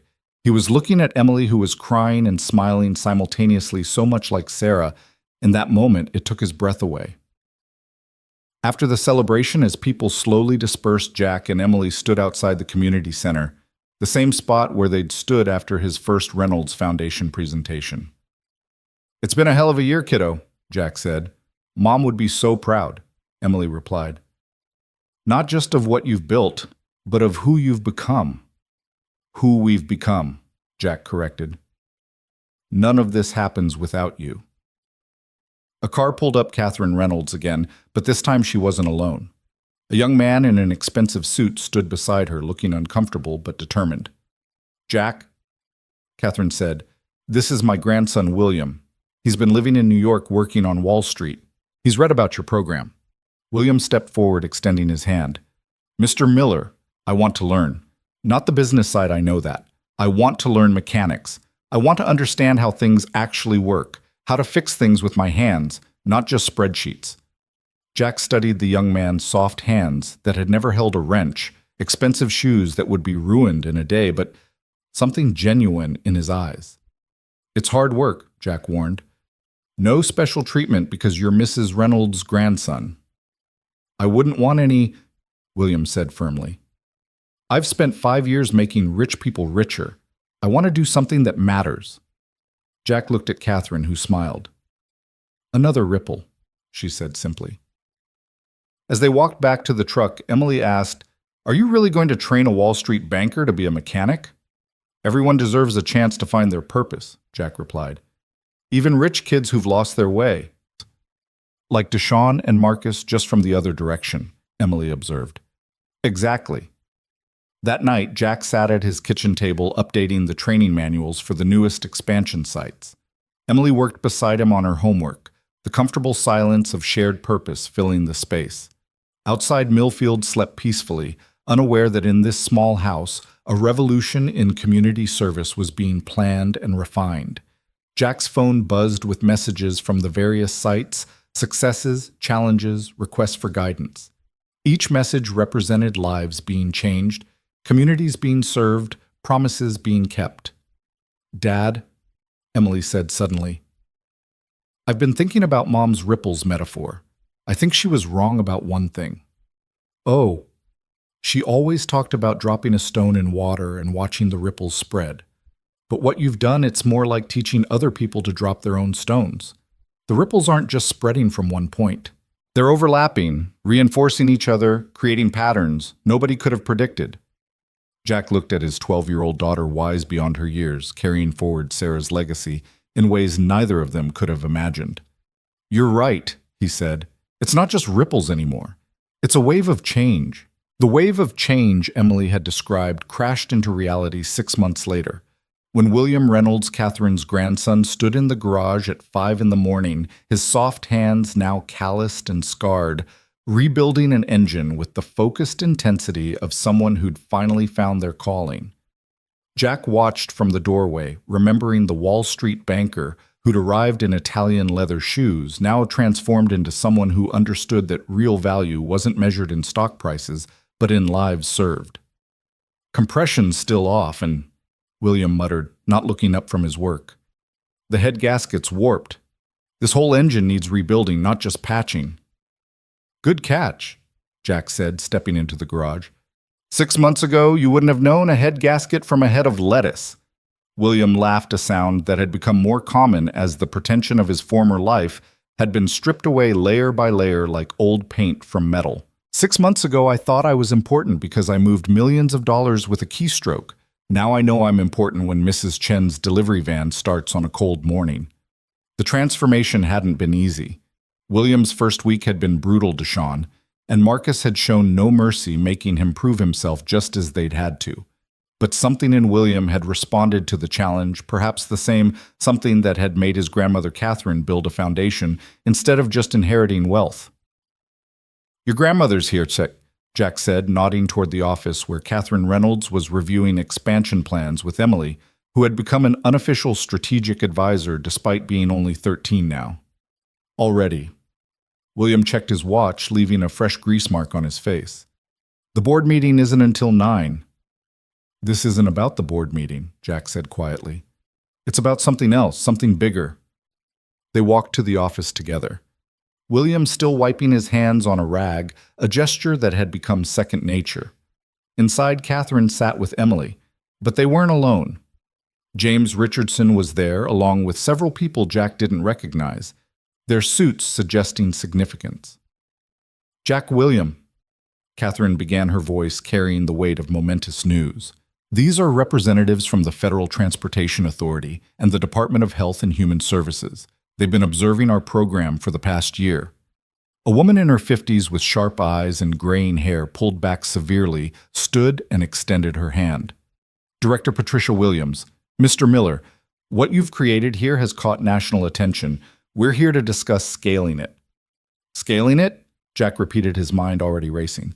Nationally, Director Williams confirmed. Every state has foundations struggling with fleet maintenance. Every state has veterans needing purpose, youth needing direction, communities needing reliable service delivery.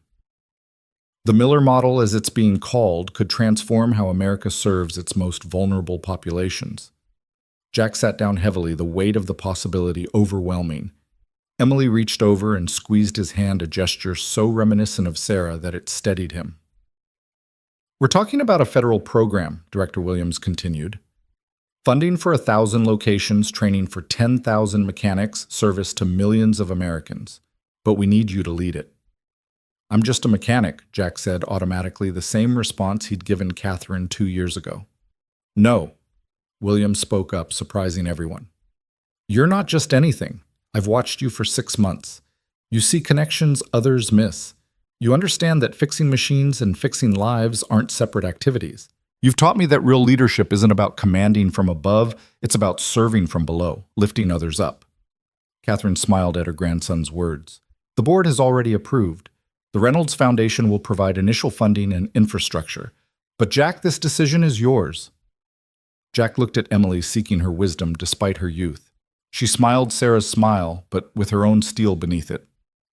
Dad, remember what you told me when Mom died, that we honor the dead by serving the living.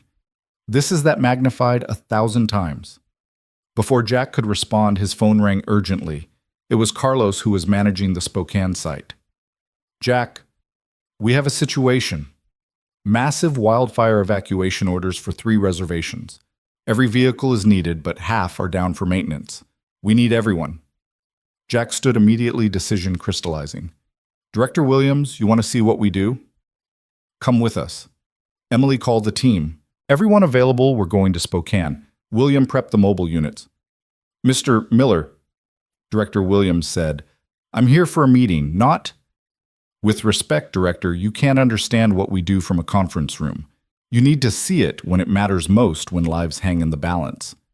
Within 2 hours, a convoy was heading north, 3 mobile maintenance units, 2 supply trucks and a van carrying Director Williams and her team, who looked increasingly uncomfortable as they left the world of policy papers for the reality of crisis response. The scene in Spokane was controlled chaos. The evacuation center was overwhelmed, vehicles lined up for emergency repairs, smoke thick in the air from the approaching fires. James Littlefoot met them with desperation in his eyes. We need 15 vehicles operational in the next 3 hours, or people will be left behind. Elderly, disabled families with small children, they're all counting on us. Jack didn't waste time on speeches. Deshaun, Marcus, take the medical units. William, you're with Carlos on the transport vans. Emily set up the coordination center. Director Williams, you're with me. For the next 3 hours, Director Williams watched a symphony of service. She saw Deshaun once a vandal diagnose and repair a complex electrical problem in minutes. She saw Marcus teaching a local volunteer how to change brake pads while simultaneously fixing a transmission. She saw William, the former banker covered in oil and dirt, bringing a dead engine back to life with determination that bordered on desperation. But mostly, she saw Jack moving between vehicles, teaching, fixing, coordinating, never raising his voice, but somehow keeping everyone focused and motivated. When an elderly Native American woman approached crying because her wheelchair-modified van wouldn't start and her disabled grandson was still at their home near the fire line, Jack dropped everything. "We'll get him," he promised, personally taking on the van's repair while sending Carlos with another vehicle to retrieve the grandson. Director Williams helped where she could, holding tools, following instructions, her expensive suit ruined within minutes. When Jack had to slide under the van, she found herself holding a flashlight, illuminating his work. "This is it, isn't it?" she said quietly. "This is what we've lost in bureaucracy and policy, the direct connection between service and served." "Every bolt we turn affects a real person," Jack replied from under the van. "Every minute we save could be someone's life." The van started just as Carlos radioed that he'd retrieved the grandson. The elderly woman cried, hugging Jack with strength that belied her age. Director Williams watched this interaction, saw how Jack knew the woman's name, asked about her health, promised to check on her van regularly. "You know them all, don't you?" Williams asked. "They're not statistics," Jack replied. "They're people. Mrs. Yazzie there has been caring for her grandson alone since his parents died in a car accident. If her van fails, he doesn't get to his therapy. Without therapy, he doesn't walk. Every vehicle tells a story." By evening, all essential vehicles were operational. The evacuations proceeded smoothly. Hundreds of people moved to safety. The evacuation center had become a makeshift community, with Emily coordinating food distribution through her app. William helping families load belongings, Deshaun and Marcus still working on vehicles that would be needed in the coming days. Director Williams stood with Jack, watching the organized chaos. "I came here thinking I understood your program. I had chart statistics, cost-benefit analyses, but this is something else entirely." "This is community," Jack said simply. "This is what happens when you stop seeing problems as separate issues and start seeing them as connected challenges. That elderly woman's van breaks down, her grandson misses therapy. He doesn't improve, she becomes depressed, their whole family structure collapses. Fix the van, you prevent all of that." "The federal program," Williams said slowly, "it can't just be about maintenance." "No," Jack agreed. "It has to be about connection, about second chances, about recognizing that everyone from Wall Street bankers to street kids has something to contribute if given the opportunity." That night they slept in the evacuation center, Jack and his team among the evacuees. Director Williams, despite being offered a hotel room, stayed too sleeping on a cot like everyone else. She woke at 3 in the morning to find Jack already up working on evacuation vehicles by floodlight, preparing for the next day's needs. "Don't you sleep?" she asked. "Not much during emergencies," Jack admitted. "My wife used to say I was solar-powered, charging up during quiet times to burn bright during crises." "Tell me about her." "Sarah." Jack's hands never stopped working as he talked. "She was a teacher, but that doesn't capture it. She taught kids to see beyond their circumstances. She'd take inner-city students to the mountains, reservation kids to universities, wealthy kids to homeless shelters. She believed in expanding horizons. Like you do with mechanics. I just fix vehicles. Sarah fixed souls." "I think you do both," Williams said quietly. "I've decided. The federal program will happen, but only if you lead it. Not from Washington, from here, from the ground, from the communities you serve." Jack was quiet for a long moment, hands still working. "I need to talk to Emily." He found his daughter asleep in the coordination center, her laptop still open, showing distribution routes she'd been optimizing. At 13, she was managing logistics that would challenge adults. Jack gently woke her. "Hey kiddo, take a walk with me." They stepped outside where the air still smelled of smoke, but the immediate danger had passed. The eastern sky was beginning to lighten with pre-dawn glow. "Director Williams wants me to lead a national program," Jack said without preamble. "It would mean more travel, more responsibility. It would change everything." Emily was quiet, considering. "Mom used to say that gifts came with obligations, that if you could help, you should help. You have a gift, Dad, not just for fixing engines, but for fixing broken systems, broken lives." "But the cost—" "I'm 13, not 3, Emily interrupted. "I have our family here, Mrs. Chen, Carlos, and Sophia, the whole community. And Dad, think about it. Every state, thousands of kids like Deshaun and Marcus getting second chances. Thousands of veterans like Carlos finding purpose. Thousands of Williams learning what real value means. When did you become so wise? I had good teachers. You and Mom both." They stood in comfortable silence, watching the sunrise paint the mountains gold despite the lingering smoke. Then Emily spoke again. "There's something else. I've been accepted to the Advanced STEM program at the State University. It's a residential program for gifted students. I'd live on campus during the week, come home weekends." Jack's chest tightened. "When did—" "Last week. I was waiting for the right time to tell you. The thing is, Dad, we're both ready for bigger things. You've taught me to be strong, to be independent, to serve others. Let me use those lessons while you change the world." Back in Millfield 2 days later, after the last evacuee had been returned home and the crisis had passed, Jack stood before a gathering that had become too large for the community center. They'd moved to the high school gymnasium, where hundreds of people connected to the program had assembled. Catherine Reynolds opened the meeting, her voice still strong despite her advancing age. 2 years ago, a mechanic saved my life at an intersection. Today, we're announcing that his model of community service will become a national program. Jack took the podium, looking out at the sea of faces. Deshaun and Marcus in the front row wearing their instructor badges, now teaching others what they'd learned. Carlos and his veteran team, who'd become the backbone of operations across 3 states. Dave Morgan recovered from his heart attack, but still fragile pride evident in his eyes. William Reynolds, no longer the soft banker, but a capable mechanic who'd found his purpose. And Emily, brilliant Emily, recording everything for the training materials she was developing. "When I ran to that ambulance," Jack began, "I thought I was just fixing an engine. I had no idea I was stepping into a river of connection that would carry us all to places we never imagined. Each of you has become part of something larger than ourselves, a recognition that service isn't a job, it's a calling." He paused, seeing Sarah in his mind's eye, hearing her voice talking about ripples and connections, and the power of single actions to change everything. "The federal program will launch with 50 sites in the first year, 500 by year 3. We'll train veterans, youth, anyone who needs purpose and direction. We'll maintain vehicles that serve millions of Americans, elderly, disabled, poor, forgotten.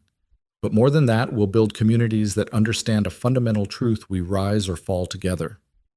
The applause was thunderous, but Jack raised his hand for quiet. "This success belongs to all of us, but I need to acknowledge some people. Deshaun and Marcus, who proved that redemption is always possible. Carlos and his team, who showed that military service prepares you for civilian service. Dave Morgan, who demonstrated that it's never too late to choose differently. William Reynolds, who learned that real wealth is measured in service, not dollars." He paused, his voice thickening. "My daughter Emily, who carries her mother's wisdom and has become the heart of our innovation. And Catherine Reynolds, who gave a fired mechanic a chance to build something meaningful." Catherine stood slowly, William helping her. "Jack, there's one more announcement. The board has decided to rename the program. It will be officially known as the Sarah Miller National Service Initiative. Because while you built the structure, Jack, you built it on the foundation of her beliefs that everyone deserves dignity, that service is love in action, that small acts can have enormous consequences." Jack couldn't speak. Emily ran to him, hugging him fiercely as the gymnasium erupted in applause. Through his tears, he saw the photo of Sarah that someone had placed on the podium. Her teaching smile, the one that said everyone could learn, everyone could grow, everyone mattered. The months that followed were a whirlwind. Jack traveled constantly, setting up new sites, training directors, establishing the culture of service that was essential to the program's success. Emily thrived in her advanced program, coming home weekends with new ideas, new innovations, her mother's brilliance flowering in ways that amazed everyone. Deshawn was appointed to run the Millfield site with Marcus as his deputy. The Vandals had become the Guardians. Carlos took over the veteran recruitment program, traveling to military bases to find those ready for their next mission. William Reynolds, to everyone's surprise, requested assignment to the poorest district in Detroit, wanting to prove himself where the need was greatest. Dave Morgan, despite his health issues, became the program's historian, documenting every story, every transformation, creating training materials that captured not just the technical aspects, but the human elements that made the program work. One evening, a year into the national expansion, Jack returned home exhausted from a 2-week trip establishing sites in Appalachia. He found Emily in the garage working on an old motorcycle she'd bought with money earned from licensing her fleet management software. "Since when do you work on motorcycles?" he asked. "Since I realized I'm a miller," she said, looking up with grease-smudged cheeks. "We fix things. It's what we do." "That we do," Jack agreed, picking up a wrench to help. As they worked together, Emily talked about her week, her classes, her innovations. A boy named David who'd asked her to the school dance. "Did you say yes?" Jack asked, trying to sound casual. "I said I'd think about it. I've been pretty busy changing the world and all." Jack laughed. Really laughed for the first time in weeks. "Your mom would have loved that answer." "I know," Emily said softly. "I talk to her sometimes. Not like she's really there, but like she's in everything we do. Every vehicle we fix, every person we help, every second chance we offer. She's in all of it." Jack's phone buzzed with a message from Director Williams. "Congressional hearing next week. They want to hear from you about expanding the program internationally. Canada and Mexico are interested." He showed it to Emily, who whistled low. "International Dad, that's huge." "Too huge." "Nothing's too huge when you're doing the right thing for the right reasons," Emily said, channeling Sarah's wisdom once again. That night, Jack stood in his backyard looking at the stars Sarah had taught Emily to name. The weight of responsibility was enormous. Thousands of people depending on the program, millions served by it, a legacy that had grown beyond anything imaginable. But in the quiet of the Montana night, he heard Sarah's voice, maybe memory, maybe wishful thinking, maybe something more. "Every action creates ripples, Jack. You didn't just create ripples, you created waves. You created oceans of change." The congressional hearing was held in a packed chamber with representatives from every state wanting to understand how a fired mechanic from Montana was revolutionizing social services across America. Jack sat at the witness table, uncomfortable in his suit, but confident in his message. "Distinguished members of Congress," he began. 2.5 years ago, I made a decision that cost me my job but saved a life. That decision led to opportunities I never imagined, connections I never expected, and a movement that has transformed how we think about service. He told them about Deshawn and Marcus, their photos displayed on screens around the chamber, from vandals to instructors, from destroyers to builders. He told them about Carlos and the veterans finding purpose in service. He told them about William Reynolds leaving Wall Street to find meaning in Detroit's poorest neighborhoods. But most importantly, Jack said, "I want to tell you about the people we serve. Mrs. Crowfeather, who gets her dialysis because our vehicles run. The homeless families who get food because our refrigerated trucks work. The disabled children who get to therapy because our vans are reliable. Every statistic represents a human being whose life is better because someone cared enough to fix what was broken." A congressman from Texas asked, "Mr. Miller, your program costs significantly more than traditional maintenance contracts. How do you justify the expense?" Jack had been prepared for this. "Sir, with respect, you're measuring the wrong things. Yes, we spend more on training, on wages, on community integration, but we save exponentially more. Every young person who enters our program instead of prison saves the state hundreds of thousands of dollars. Every veteran who finds purpose with us doesn't become a suicide statistic. Every vehicle that doesn't break down means medical appointments kept, jobs retained, families fed. The cost isn't just justified, it's an investment in America's future." The congresswoman from California leaned forward. Mr. Miller, you speak eloquently for someone who claims to be just a mechanic. Ma'am, I am just a mechanic, but I've learned that fixing things, whether engines or lives, requires understanding how all the parts work together. A community is like an engine. If one part fails, the whole system suffers. Our program ensures no part is forgotten, no person is abandoned. The hearing went on for hours, but the outcome was never really in doubt. The evidence was overwhelming the support bipartisan. The Sarah Miller National Service Initiative was approved for international expansion with funding that would have seemed impossible 3 years ago. As Jack left the Capitol, his phone rang. It was Emily calling from Montana. Dad, I watched the whole thing online. You were amazing. I just told the truth, kiddo. That's what made it amazing. Hey, there's something else. Remember that boy David? The one who asked me to the dance? Yeah. He's organizing a fundraiser for the local program. Says he wants to be part of something that matters. I think I might say yes to that dance. Jack smiled, thinking of Sarah, of how she would have loved seeing Emily navigate teenage life while changing the world. Trust your instincts, sweetheart. They've been pretty good so far. Dad? Come home soon. The garage doesn't feel right without you. Soon, kiddo, I promise. But soon was relative. The international expansion required months of travel establishing programs in Toronto, Mexico City, Vancouver, Guadalajara. Each location brought new challenges, new opportunities, new lives to transform. In Mexico City, Jack worked with street children who lived in the subway system, teaching them mechanics while giving them hope. In Toronto, he established a program for Indigenous youth from remote communities bridging urban and rural divides. In every location, the same truth emerged. People needed purpose as much as they needed food, needed dignity as much as they needed shelter. Through it all, Emily grew into a remarkable young woman. At 15, she was co-directing the technological development of the entire program, her innovations saving millions while improving service delivery. She'd also started dating David, the boy who'd organized the fundraiser, finding in him someone who understood that service to others was the highest calling. One evening, Jack was in his hotel room in Seattle, exhausted from establishing another site, when Catherine Reynolds called. Her voice was weak, frailer than he'd ever heard it.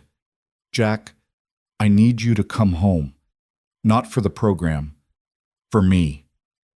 He flew through the night, arriving to find Catherine in the hospital, the same one where they'd first met after he'd saved her life.